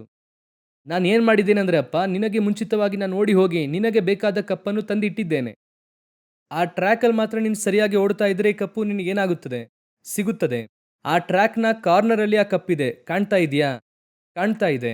ಕರ್ತನು ನನಗೆ ನೇಮಿಸಿರುವಂಥದ್ದನ್ನು ಆತ್ಮದಲ್ಲಿ ದೇವರು ಏನು ಮಾಡಿದ್ದಾರೆ? ನಮ್ಮ ಕಣ್ಣು ಕಾಣಲಿಲ್ಲ, ಕಿವಿ ಕೇಳಲಿಲ್ಲ, ಆದರೆ ದೇವರು ನಮಗಾದರೂ ಅದನ್ನು ಆತ್ಮದಲ್ಲಿ ಪ್ರಕಟಿಸಿದ್ದಾರೆ. ಹಾಗಾದ್ರೆ ನಾವು ಇದನ್ನು ಆತ್ಮದಲ್ಲಿ ನೋಡಬೇಕು. ಯಾವುದರಲ್ಲಿ ನೋಡಬೇಕು? ಸ್ಪಿರಿಟಲ್ಲಿ ನೋಡಬೇಕು. ನನಗೆ ದೇವರು ಏನನ್ನು ನೇಮಿಸಿದ್ದಾರೆ.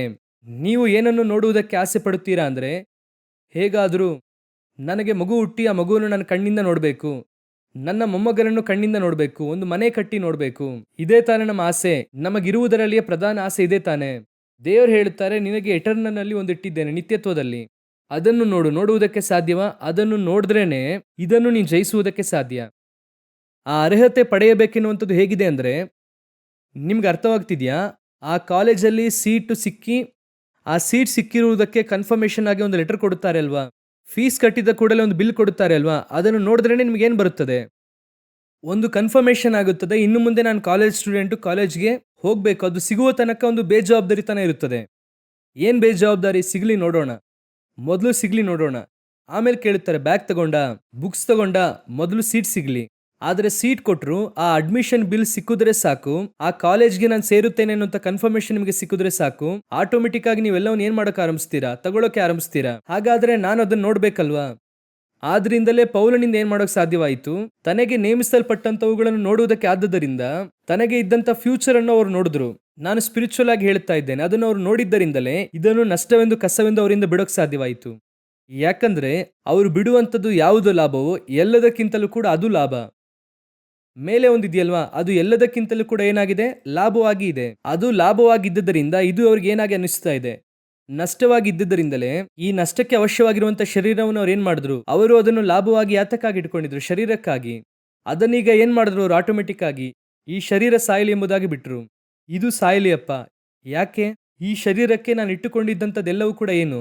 ನನ್ನ ಪ್ರಕಾರವಾಗಿ ಲಾಭ ಅಂದುಕೊಂಡಿದ್ದೆ, ಆದ್ರೆ ಎಲ್ಲವೂ ಕೂಡ ಏನಾಗಿದೆ? ನಷ್ಟ. ಯಾಕೆ ಅದನ್ನು ನಷ್ಟವೆಂದು ಹೇಳುತ್ತಾ ಇದೆಯಾ ಪೌಲನೇ? ಯಾಕೆ ಹಾಗೆ ಹೇಳ್ತಿದ್ಯಾ? ಇಲ್ಲಿ ನೋಡು, ಬೇರೆ ಒಂದಿದೆ. ಇದನ್ನು ನಾನು ನೋಡಿದೆ, ಇದು ಭಯಂಕರವಾಗಿ ಲಾಭ. ನೀನೀಗ ಏನ್ ಮಾಡ್ತೀಯ ಪೌಲ್? ಇನಿ ಅದನ್ನು ಹೊಂದಿಕೊಳ್ಳುವುದಕ್ಕೋಸ್ಕರವಾಗಿ ಅರ್ಹನಾಗಲಿದ್ದೇನೆ. ನಾನು ಓಡಲಿದ್ದೇನೆ. ಓಡುವುದಕ್ಕೆ ಏನ್ ಮಾಡಬೇಕು? ಏನು ಮಾಡುವುದು ಬೇಡ. ಯೇಸು ಎಲ್ಲವನ್ನು ಮಾಡಿದ್ದಾರೆ. ನಾನು ಆ ಟ್ರ್ಯಾಕ್ ಅಲ್ಲಿ ಯೇಸುವನ್ನು ನೋಡಿಕೊಂಡು ಓಡಿದ್ರೆ ಸಾಕು. ಎಡಕ್ಕಾಗಲಿ ಬಲಕ್ಕಾಗಲಿ ತಿರುಗದೆ. ನನಗೆ ಒಂದು ನೇಮಿಸಲ್ಪಟ್ಟಿದೆ, ನಾನು ಅದನ್ನು ಆಸೆಯಿಂದ ಹಿಂಬಾಲಿಸುತ್ತೇನೆ. ನಮ್ಮ ದೃಷ್ಟಿ ಸಂಪೂರ್ಣವಾಗಿ ಈಗ ನೀವು ಮಾಡಬೇಕಾಗಿರುವಂಥದ್ದು, ಅದನ್ನು ಮಾತ್ರ ಹೇಳಿ ಮುಗಿಸುತ್ತೇನೆ. ಈಗ ನೀವು ಮಾಡಬೇಕಾಗಿರುವಂಥದ್ದು, ನಿಮಗೆ ಕರ್ತನೊಂದು ನೇಮಿಸಿರುತ್ತಾರೆ ಪರಲೋಕದಲ್ಲಿ. ಎಲ್ಲರಿಗೂ ಏನು ಮಾಡಿರುತ್ತಾರೆ? ನೀವಿಲ್ಲಿರುವಂಥದ್ದು 70 80 ಮರಣದ ಕುರಿತು ಮಾತನಾಡುತ್ತಿದ್ದೇನೆ. ಒಂದು ವೇಳೆ ದೇವರ ಮರಣ ಸಂಭವಿಸಿದರೆ ಅದಕ್ಕಿಂತ ಬೇಗ ಇಲ್ಲಿ ಓಟವನ್ನು ಮುಗಿಸಿದ ಕೂಡಲೇ ನಾವೊಂದು ಸ್ಥಳಕ್ಕೆ ಹೋಗಲಿದ್ದೇವೆ. ಒಂದು ಸ್ಥಳವನ್ನು ಅಟೈನ್ ಮಾಡಲಿದ್ದೇವೆ. ಆ ಹೋಗುವಂತ ಆ ಸ್ಥಳವನ್ನು ನೀವು ಇಲ್ಲಿ ನೋಡದೆ ನೀವು ಇದನ್ನೇನ್ ಮಾಡಕ್ಕಾಗಲ್ಲ. ಅದನ್ನು ಬಿಡುವುದಕ್ಕೆ ಸಾಧ್ಯವಿಲ್ಲ. ಅದನ್ನು ಬಿಡುವುದಕ್ಕೆ ಆಗಲ್ಲ. ಯಾಕಂದ್ರೆ ಈ ಲೋಕದಲ್ಲಿರುವಂತ ಒಳ್ಳೆದರ ಕೆಟ್ಟದರ ಅರಿವನ್ನು ಹುಟ್ಟಿಸುವ ವೃಕ್ಷ ಅಟ್ರಾಕ್ಟಿವ್ ಆಗಿರುತ್ತದೆ. ನೀವು ಜೀವ ವೃಕ್ಷವನ್ನು ಒಳಗೆ ಹೋಗಿ ನೋಡಬೇಕು. ಕರ್ತನು ನೇಮಿಸಿರುವಂತವುಗಳನ್ನು ನೋಡಬೇಕು. ನನಗೆ ಅದೇನೆ. ಕೆಲವು ಸಮಯದಲ್ಲಿ ಈ ಜೀವವೃಕ್ಷ ಬರುತ್ತದೆ, ಅಟ್ರಾಕ್ಷನ್ ಬರುತ್ತದೆ. ಅದೆಲ್ಲ ನಿಮ್ಮನ್ನು ಮಾರ್ಗ ತಪ್ಪಿಸುವುದಕ್ಕೆ ನೋಡುತ್ತದೆ. ಆದರೆ ನಿಮ್ಮ ದೃಷ್ಟಿ ಎಲ್ಲಿರಬೇಕು? ಅದರ ಮೇಲೆ ಇರಬೇಕು. ಹೆವೆನ್, ಪರಲೋಕದಲ್ಲಿ ನನಗೆ ಒಂದು ನೇಮಿಸಲ್ಪಟ್ಟಿದೆ. ಅದಕ್ಕೋಸ್ಕರ ನಾನು ಆಸೆಯಿಂದ ಓಡುತ್ತೇನೆ. ಅದನ್ನು ನೋಡಿ ಓಡುವಾಗ ಆಟೋಮೆಟಿಕ್ ಆಗಿ ಇದು ನನಗೆ ಏನಾಗಿ ಅನಿಸುತ್ತದೆ? ನಷ್ಟವಾಗಿ ಅನಿಸುತ್ತದೆ, ಭಾರವಾಗಿ ಅನಿಸುತ್ತದೆ, ಓಡಲು ಬಿಡದೆ ತಡೆಯುವಾಗೆ ಅನಿಸುತ್ತದೆ. ಒಂದು ಸ್ಥಳದಲ್ಲಿ ನೀವೇ ಇದನ್ನು ಬೇಡ ಎಂದು ತೀರ್ಮಾನಿಸುತ್ತೀರಾ. ಒಂದು ಹಂತದಲ್ಲಿ ತೆಗೆದು ಎಸೆಯೋಣ ಎಂಬುದಾಗಿ ತೀರ್ಮಾನಿಸುತ್ತೀರಾ. ಆದರೆ ಇದುವರೆಗೂ ಅದೇ ಏನಾಗಿ ಇತ್ತು? ಲಾಭವಾಗಿ ಇತ್ತು. ಆ ಒಂದು ಭಾವನೆ ಅದನ್ನು ನೋಡಿದಾಗಲೇ ಹೀಗೆ ಅನಿಸುತ್ತದೆ. ಚೆನ್ನಾಗಿ ಗಮನಿಸಿರಿ. ಇದನ್ನು ಅವನು ಹೊಂದಿಕೊಳ್ಳಬೇಕು ಅಂದರೆ, ಅಚೀವ್ ಮಾಡಬೇಕಂದ್ರೆ ಮುಂದೆ ಬರುವಂತ ಫಲವನ್ನು ನೋಡಬೇಕು. ಮೋಶೆ ಆ ಮುಂದೆ ಬರುವಂತ ಫಲವನ್ನು ಮೋಶೆ ನೋಡಿದಾಗ್ಲೇನೆ ಫರೋಹನನ ಕುಮಾರ್ತೆಯ ಮಗನೆನಿಸಿಕೊಳ್ಳುವುದನ್ನು ನಿರಾಕರಿಸುವುದಕ್ಕೆ ಸಾಧ್ಯ. ಫರೋಹನನ ಕುಮಾರ್ತೆಯ ಮಗನೆನಿಸಿಕೊಳ್ಳುವುದನ್ನು ನಿರಾಕರಿಸಿದ್ರೆ ಮಾತ್ರವೇ ಮುಂದೆ ಬರುವಂತ ಫಲ ಸಿಗುತ್ತದೆ. ಮುಂದೆ ಬರುವಂತ ಫಲ ಸಿಗ್ಬೇಕಂದ್ರೆ ಮೊದಲು ಅದನ್ನೇನ್ ಮಾಡಬೇಕು? ಅದೇನೆಂಬುದಾಗಿ ನೀವು ನೋಡಬೇಕು. ದೇವರು ನನಗೋಸ್ಕರವಾಗಿ ಏನಿಟ್ಟಿದ್ದಾರೆ? ಅದುವೇ ಪುನರುತ್ಥಾನದ ಶಕ್ತಿ. ನಾನು ಆತನೊಂದಿಗೆ ಪುನರುತ್ಥಾನಗೊಂಡು ಹೇಗೆ ಆತನು ತಂದೆಯ ಬಲಪಾರ್ಶ್ವದಲ್ಲಿ ಹೋಗಿ ಕೂತ್ಕೊಂಡ್ರೋ ಅದೇ ರೀತಿಯಾಗಿ ನಾನು ಕೂಡ ಏನ್ ಮಾಡಲಿದ್ದೇನೆ? ಬಲಪಾರ್ಶ್ವದಲ್ಲಿ ಹೋಗಿ ಕೂತುಕೊಳ್ಳಲಿದ್ದೇನೆ. ನಾಶವಾಗುವಂತ ಇದು ನಾಶವಾಗದೇ ಇರುವಂತದನ್ನು, ಸಾವಿಗೀಡಾಗುವಂತ ಇದು ಸಾಯದೇ ಇರುವಂತದನ್ನು ಧರಿಸಿಕೊಳ್ಳುತ್ತದೆ. ಆ ಒಂದು ಕಾರ್ಯವನ್ನು ನಾನು ನೋಡದೆ ಇಲ್ಲಿರುವಂತ ಯಾವುದನ್ನು ಕೂಡ ನನ್ನಿಂದ ಏನ್ ಮಾಡಕ್ಕಾಗಲ್ಲ, ಬಿಡುವುದಕ್ಕೆ ಆಗಲ್ಲ. ಈ ಲೋಕದಲ್ಲಿ ಇರುವಂತ ಯಾವುದೇ ಅರ್ಹತೆ, ಅವ್ರು ಹೇಳುತ್ತಾರೆ ನಾನು ಇಸ್ರಾಯೇಲ್ಯನು, ಅವ್ರು ಹೇಳುತ್ತಾರೆ ನಾನು ಇಲ್ಲಿ ಇಬ್ರಿಯನು, ಧರ್ಮಶಾಸ್ತ್ರಕ್ಕನುಸಾರವಾಗಿ ನಾನು ನಿರ್ದೋಷಿ, ಧರ್ಮಶಾಸ್ತ್ರದ ನೀತಿಗನುಸಾರವಾಗಿ ನೀವು ನನ್ನನ್ನು ದೂಷಿಸುವುದಕ್ಕೆ ಆಗಲ್ಲ, ಪರಿಸಾಯನು, ಎಲ್ಲ ಇದು ನನಗೆ ಲಾಭ.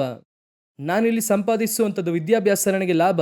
ಆ ವಿದ್ಯಾಭ್ಯಾಸದಿಂದ ಭೂಮಿಯಲ್ಲಿ ನಾನು ಸಂಪಾದನೆ ಮಾಡಬಹುದು. ಪಾಸಿಟಿವ್ ಆಗಿ ಸ್ಪಿರಿಚುವಲ್ ಆಗಿ ಕೂಡ ಹೇಳಿ, ನಾನು ಸಂಪಾದನೆ ಮಾಡಿ ಆ ಹಣವನ್ನು ದೇವರಿಗೆ ಏನ್ ಮಾಡಕ್ ಸಾಧ್ಯ? ಸೇವೆಗೆ ಕೊಡಬಹುದು, ಮಿಷನರಿಗೆ ಕೊಡಬಹುದು.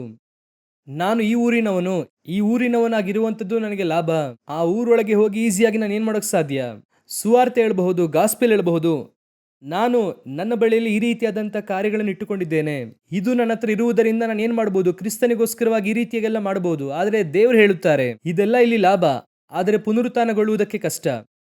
ಇದು ಪುನರುತ್ಥಾನಗೊಳ್ಳುವುದಕ್ಕೆ ಬಿಡುವುದಿಲ್ಲ. ಇದನ್ನು ಯಾವಾಗ ನೀನು ನಷ್ಟವೆಂದು ಎಣಿಸುತ್ತೀಯೋ ಆಟೋಮೆಟಿಕ್ ಆಗಿ ದೇವರು ನಿಮಗೆ ಏನು ಮಾಡುತ್ತಾರೆ ಅಂದರೆ ಪುನರುತ್ಥಾನದ ಶಕ್ತಿಯಲ್ಲಿ ಕೊಂಡು ಹೋಗಿ ದೇವರೊಂದಿಗೆ ಆಳ್ವಿಕೆ ಮಾಡುವಂತೆ ದೇವರು ಕೂರಿಸುತ್ತಾರೆ. ಹಾಲೆಲೂಯ. ಹಾಗಾದರೆ ಆತನ ಮರಣದ ವಿಷಯದಲ್ಲಿ ನಾವು ಕೂಡ ಮರಣಕ್ಕೆ ಒಳಪಟ್ರೇನೆ ಪುನರುತ್ಥಾನದ ಶಕ್ತಿಯಲ್ಲಿ ನಾವು ಕೂರುವುದಕ್ಕೆ ಸಾಧ್ಯ. ಹಾಲೆಲೂಯ. ಇದಕ್ಕೋಸ್ಕರವಾಗಿಯೇ ನೀವು ನಾನು ಕರೆಯಲ್ಪಟ್ಟಿದ್ದೇವೆ. ನಮಗೆ ಇಲ್ಲಿ ಅನೇಕ ಒಳಿತು ಇದೆ, ನಮಗೆ ಇಲ್ಲಿ ಅನೇಕ ಲಾಭಗಳಿವೆ. ಇದುವೇ ನೀವು ಅದನ್ನು ಹೊಂದಿಕೊಳ್ಳುವುದಕ್ಕೆ ತಡೆ, ಅದುವೇ ನಿಮಗೆ ನಷ್ಟ. ಅದು ಏನ್ ಬೇಕಾದ್ರೂ ಇರಲಿ. ಅಬ್ರಹಾಮನ ಹತ್ರ ಈಗ ಕರೆದು ಕೇಳಿರಿ, ಅಬ್ರಹಾಮನೇ, ದೇವರು ನಿನಗೆ ಎಲ್ಲವನ್ನು ಕೊಟ್ಟಿದ್ದಾರೆ, ಅದು ದೇವರ ಕೃಪೆ. ಅಬ್ರಹಾಮನೇ, ದೇವರಿಗೋಸ್ಕರ ನೀನು ಎಲ್ಲವನ್ನು ಬಿಡುತ್ತೀಯಾ? ನಾನು ಬಿಡುತ್ತೇನೆ. ನಿನ್ನಿಂದ ಬಿಡಲಿಕ್ಕೆ ಆಗದೇ ಇರುವಂಥದ್ದು ನನ್ನ ಮಗನು. ಸಾರಾಳನ್ನು ಕರೆದು ಕೇಳಿ, ಅವಸಾನ ಕಾಲದಲ್ಲಿ ದೇವರು ನನಗೇನು ಕೊಟ್ಟಿದ್ದಾರೆ? ಮಗನನ್ನು ಕೊಟ್ಟಿದ್ದಾರೆ. ಅವನಿಗೋಸ್ಕರ ನಾನು ಎಲ್ಲವನ್ನು ಬಿಡುತ್ತೇನೆ. ದೇವರು ಕೇಳುತ್ತಾರೆ, ನನಗೋಸ್ಕರ ಅವನನ್ನು ಬಿಡುತ್ತೀಯಾ? ಅವರನ್ನು ಹೊಂದಿಕೊಳ್ಳುವುದಕ್ಕೆ ಮಗನನ್ನು ನಷ್ಟವೆಂದು ಎಣಿಸಬೇಕು. ಆದರೆ ಮಗನು ನನಗೆ ಭೂಮಿಯಲ್ಲಿ ಲಾಭ, ವಾಗ್ದಾನದ ಮಗ. ಆದರೆ ಕ್ರಿಸ್ತನು ಕೇಳಿದ್ರೆ ಅವನನ್ನು ನಾನು ಕೊಡುತ್ತೇನೆ. ಇದರ ಮೇಲೆ ನನಗೆ ನಷ್ಟ ಎನ್ನುವಂಥ ಭಾವನೆ ಬರಬೇಕು. ಬರದೇ ಇದ್ದಲ್ಲಿ ಲಾಭವಾದಂಥವುಗಳನ್ನು ನಾವು ನೋಡುವುದಕ್ಕೆ ಸಾಧ್ಯವಿಲ್ಲ. ನಮಗೆ ಎಂದು ಒಂದು ನೇಮಿಸಲ್ಪಟ್ಟಿದೆಯಲ್ವಾ, ಅದನ್ನು ನಾವು ನೋಡಬೇಕು. ಅದನ್ನು ನೋಡಬೇಕಂದ್ರೆ ಇದನ್ನು ಬಿಡಬೇಕು. ಇವೆರಡು ಒಂದಕ್ಕೆ ಒಂದು ಇಂಟರ್ ಕನೆಕ್ಷನ್ ಆಗಿರುತ್ತದೆ. ಇದನ್ನೇ ದೇವರು ನಿಮ್ಮಿಂದ ನನ್ನಿಂದ ಎದುರು ನೋಡುತ್ತಿದ್ದಾರೆ. ಹಾಲೆಲೂಯ. ಪುನರುತ್ಥಾನದ ಶಕ್ತಿಯೇ ಬಹಳ ಇಂಪಾರ್ಟೆಂಟ್. ನಾವು ಯಾವಾಗಲೂ ಕೂಡ ಏನೇನು ಮಾಡುತ್ತಾ ಇದ್ದೇವೆ ಅಂದರೆ, ಯೇಸು ಜೀವಂತವಾಗಿದ್ದಾಗ ಏನೇನೆಲ್ಲ ಮಾಡಿದ್ರು ಅದನ್ನೇ ಕಾನ್ಸಂಟ್ರೇಟ್ ಮಾಡುತ್ತಾ ಇದ್ದೇವೆ. ಅದನ್ನೇ ಏನು ಮಾಡುತ್ತಾ ಇದ್ದೇವೆ? ಕಾನ್ಸಂಟ್ರೇಟ್ ಮಾಡುತ್ತಾ ಇದ್ದೇವೆ. ಕೂಡಲೇ ನಿಮಗೆ ನೆಕ್ಸ್ಟ್ ಯಾರೋ ಒಬ್ರು ಒಂದು ಕಾರ್ಯ ಹೇಳ್ತಾರೆ, ಅವ್ರ ಕುಟುಂಬವನ್ನು ನಿರಾಕರಿಸುವುದಕ್ಕೆ ಹೇಳುತ್ತಾ ಇದ್ದಾರೆ. ಗಂಡ ಹೆಂಡತಿಯನ್ನು ಪ್ರೀತಿಸಬೇಕು. ಗಂಡ ಹೆಂಡತಿ ಇಲ್ಲದೆ ಇರಬೇಕು. ನಾನು ಮತ್ತೆ ಹೇಳುತ್ತೇನೆ, ಎಲ್ಲವನ್ನು ಕೂಡ ದೇವರೇ ಕೊಟ್ಟದ್ದು. ಯಾವುದಕ್ಕಾಗಿ ಅವುಗಳನ್ನು ಬಿಡಬಾರದು, ಆದರೆ ದೇವರಿಗೋಸ್ಕರವಾಗಿ ಎಲ್ಲವನ್ನು ಬಿಡಬೇಕು. ಅರ್ಥವಾಗ್ತಿದೆ, ಯಾವುದಕ್ಕಾಗಿ ಅವರನ್ನು ಬಿಟ್ಟುಕೊಡಬಾರದು, ಆದರೆ ಕರ್ತನು ಕೇಳಿದ್ರೆ ಅವರನ್ನು ಬಿಡಬೇಕು. ಅದೇ ಪುನರುತ್ಥಾನದ ಶಕ್ತಿಯನ್ನು ಧರಿಸಿಕೊಳ್ಳುವಂಥದ್ದು. ನನಗೆ ಅವರು ಲಾಭ ಭೂಮಿಯಲ್ಲಿ, ಎಲ್ಲವೂ ನನಗೆ ಲಾಭ, ಆದರೆ ಕ್ರಿಸ್ತನಿಗೆ ಹೋಲಿಸಿ ನೋಡುವಾಗ ಭೂಮಿಯಲ್ಲಿರುವಂಥದ್ದು ಎಲ್ಲವೂ ನನಗೆ ನಷ್ಟ. ನಾನು ಹೇಳುವುದು ನಿಮಗೆ ಅರ್ಥವಾಯಿತಾ? ಪ್ರಾರ್ಥನೆ ಮಾಡೋಣ ನಾವು. ಯಾವುದು ನಿಮ್ಮನ್ನು ಇನ್ನೂ ಆ ಮೇಲಾದ ಕಾರ್ಯಗಳನ್ನು ನೋಡದ ಹಾಗೆ ತಡೆಯುತ್ತಾ ಇದೆ ಎಂಬುದಾಗಿ ನೋಡಿರಿ. ಅದಕ್ಕೆ ನೀವು ಸಾಯಬೇಕು, ಅದಕ್ಕೆ ನೀವು ಸಾಯಬೇಕು. ಒಂದು ವೇಳೆ ಅದಕ್ಕೆ ನೀವು ಸಾಯಲು ಕೆಲವು ಕಾರ್ಯಗಳು ನಿಮ್ಮನ್ನು ತಡೆಯುತ್ತದೆ. ನೀವು ಕ್ರಿಸ್ತನು ನಿಮಗೆ ನೇಮಿಸಿರುವಂಥವುಗಳನ್ನು ನೋಡದೇ ಇರುವಂತೆ ತಡೆಯುವುದಕ್ಕೆ ಭೂಮಿಯಲ್ಲಿ ಕೆಲವು ಕಾರ್ಯಗಳು ನಿಮ್ಮನ್ನು ತಡೆಯುತ್ತದೆ. ಅದು ನಿಮಗೆ ಲಾಭವಾದಂಥವುಗಳಾಗಿ ಇರುತ್ತದೆ. ಅಷ್ಟೇ ಯಾಕೆ, ಅದು ಕ್ರಿಸ್ತನೇ ನಿಮಗೆ ಕೊಟ್ಟಂಥದ್ದಾಗಿ ಇರುತ್ತದೆ. ಪೇತ್ರನಿಗೆ ಮೀನನ್ನು ಕೊಟ್ಟರು, ಅದನ್ನು ಕ್ರಿಸ್ತನೇ ಕೊಟ್ಟದ್ದು. ಆದರೆ ಕ್ರಿಸ್ತನನ್ನು ಹಿಂಬಾಲಿಸುವುದಕ್ಕೆ ಆ ಮೀನುಗಳೇ ಈಗ ತಡೆ. ಅದನ್ನು ಕ್ರಿಸ್ತನಿಗೋಸ್ಕರವಾಗಿ ನೀವು ಬಿಡುವುದಾದರೆ ನೀವು ಅಪೊಸ್ತಲರಾಗಿ ಮಾರ್ಪಡುತ್ತೀರಾ? ಇಲ್ಲ. ಕೆಲವರು ಹೇಳುತ್ತಾರೆ, ನನಗೆ ಒಂದೇ ಒಂದು ಮಾತ್ರ ಇದೆ ರೀ, ಇದನ್ನು ಮಾತ್ರ. ಆದ್ರಿಂದ ದೇವರು ಅಬ್ರಹಾಮನ್ನು ನೋಡಿ ಕೇಳುತ್ತಾರೆ, ನಿನ್ನ ಒಬ್ಬನೇ ಮಗನು, ನಿನ್ನ ಮಗನನ್ನು ಕೊಡುವುದಿಲ್ಲವಾ ಅಂತ ಕೇಳುವುದಿಲ್ಲ, ನಿನ್ನ ಒಬ್ಬನೇ ಮಗನು ಎಂದು ಕೇಳುತ್ತಾರೆ. ಅನೇಕರಿಗೆ ಆ ಸ್ಥಳದಲ್ಲಿಯೇ ಒಂದು ಚಿಕ್ಕ ಲಾಕ್. ಇದು ಒಂದು ಮಾತ್ರ ರೀ ನನ್ನ ಹತ್ರ ಇದೆ, ಇದನ್ನು ಮಾತ್ರ, ಇದಕ್ಕಾಗಿಯೇ ನಾನು ಎಲ್ಲವನ್ನು, ಇದಕ್ಕಾಗಿಯೇ ದೇವರು ಹೇಳ್ತಾರೆ ಅದನ್ನು ಕೊಡುತ್ತೇನೆ. ಅದನ್ನು ನನಗೋಸ್ಕರ ಬಿಡುತ್ತೀಯಾ? ಅದನ್ನು ನನಗೋಸ್ಕರವಾಗಿ ಕೊಡುತ್ತೀಯಾ? ಅದು ನಿನಗೆ ಲಾಭವೇ? ಅದು ನಿನಗೆ ಲಾಭ, ಆದರೆ ನನ್ನನ್ನು ಅರಿಯುವಂಥ ಅರಿವಿಗೆ ಅದು ನಷ್ಟ.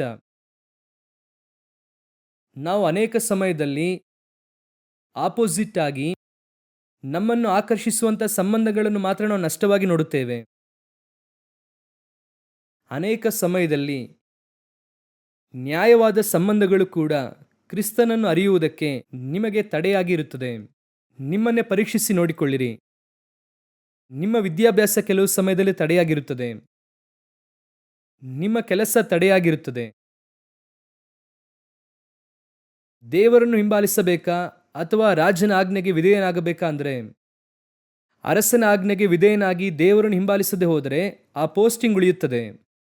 ರಾಜನ ಬಳಿ ಒಳ್ಳೆ ಹೆಸರು ಪಡೆಯಬಹುದು, ಆದರೆ ದೇವರು ಹೋಗುತ್ತಾರೆ. ದಾನಿಯೇಲನಿಗೆ ಪ್ರಕಟಣೆ ಸಿಗುವುದಿಲ್ಲ. ಈಗ ರಾಜನ ಆಜ್ಞೆಯನ್ನು ನಿರಾಕರಿಸಿ ಆಸ್ ಯೂಶುವಲ್ ದೇವರನ್ನು ಮೆಚ್ಚಿಸುವವನಾಗಿ ಇರಬೇಕೆನ್ನುವಂಥ ತೀರ್ಮಾನ ಮಾಡುವುದಾದರೆ ರಾಜನನ್ನು ದೇವರು ಮಾರ್ಪಡಿಸುತ್ತಾರೆ. ಅವರು ಕೂಡ ನಿಮ್ಮ ಜೊತೆಗೇನೆ ಬರುತ್ತಾರೆ. ಒಪ್ಪಿಸಿಕೊಡೋಣವ ದೇವರ ಸಮ್ಮುಖದಲ್ಲಿ. ದೇವರೇ, ನಾನು ಮರಣದ ವಿಷಯದಲ್ಲಿ ಮರಣಕ್ಕೆ ಒಳಪಟ್ಟು ಪುನರುತ್ಥಾನದ ಶಕ್ತಿಯನ್ನು ಧರಿಸಿಕೊಳ್ಳಬೇಕು. ದೇವರೇ, ನೀವೀಗಾಗಲೇ ನನಗೋಸ್ಕರವಾಗಿ ಶಿಲುಬೆಯಲ್ಲಿ ಹಾಕಲ್ಪಟ್ಟಿದ್ದೀರಾ. ನಾನು ನಿಮ್ಮೊಂದಿಗೆ ಶಿಲುಬೆಗೆ ಹಾಕಲ್ಪಟ್ಟಿದ್ದೇನೆ. ನನ್ನ ಹಳೆಯ ಮನುಷ್ಯ ಶಿಲುಬೆಗೆ ಹಾಕಲ್ಪಟ್ಟಿದ್ದಾನೆ, ಅವರೊಂದಿಗೆ ನಾನು ಶಿಲುಬೆಗೆ ಹಾಕಲ್ಪಟ್ಟಿದ್ದೇನೆ. ಇನಿ ನಾನಲ್ಲ. 2000 ವರ್ಷಗಳಿಂದ ನೀವು ಪುನರುತ್ಥಾನಗೊಂಡಾಗ ನಾನು ಪುನರುತ್ಥಾನಗೊಂಡಿದ್ದೇನೆ. ದೇವರೇ, ನಾನು ಪುನರುತ್ಥಾನಗೊಂಡಿದ್ದೇನೆ. ನಾನೀಗ ಅದಕ್ಕೆ ಯೋಗ್ಯವಾಗಿ ನಡೆದುಕೊಂಡರೆ ಸಾಕು. ಒಪ್ಪಿಸಿಕೊಡೋಣವ ಒಳ್ಳೆಯ ತಂದೆಯೇ, ಸರ್ವಶಕ್ತನಾದ ನಮ್ಮ ದೇವರೇ, ನಿಮ್ಮ ವಾಕ್ಯವು ಜೀವವುಳ್ಳದ್ದು, ಸತ್ಯವಾದದ್ದು, ಎಲ್ಲ ವಿಷಯಗಳಿಗೂ ತಕ್ಕದ್ದಾಗಿದೆ. ದೇವರೇ, ಇದನ್ನು ನಮ್ಮ ಹೃದಯದಲ್ಲಿ ಇಟ್ಟುಕೊಂಡು ನೀವು ಬರುವ ತನಕ ಈ ವಾಕ್ಯಕ್ಕೆ ನಾವು ವಿಧೇಯರಾಗುವಂತೆ, ಒಳಗಾಗುವಂತೆ, ಪುನರುತ್ಥಾನದ ಶಕ್ತಿಯನ್ನು ಧರಿಸಿಕೊಳ್ಳುವುದಕ್ಕೆ ದೇವರೇ ಕೃಪೆ ನೀಡಿರಿ. ಇದು ಜನರಿಗೆ ಅರ್ಥವಾಗುವಂತೆ ಮಾಡಿರಿ. ನಮ್ಮ ದೇವರಾದ ಯೇಸುವಿನ ನಾಮದಲ್ಲಿ ತಂದೆಯೇ, ಆಮೇನ್.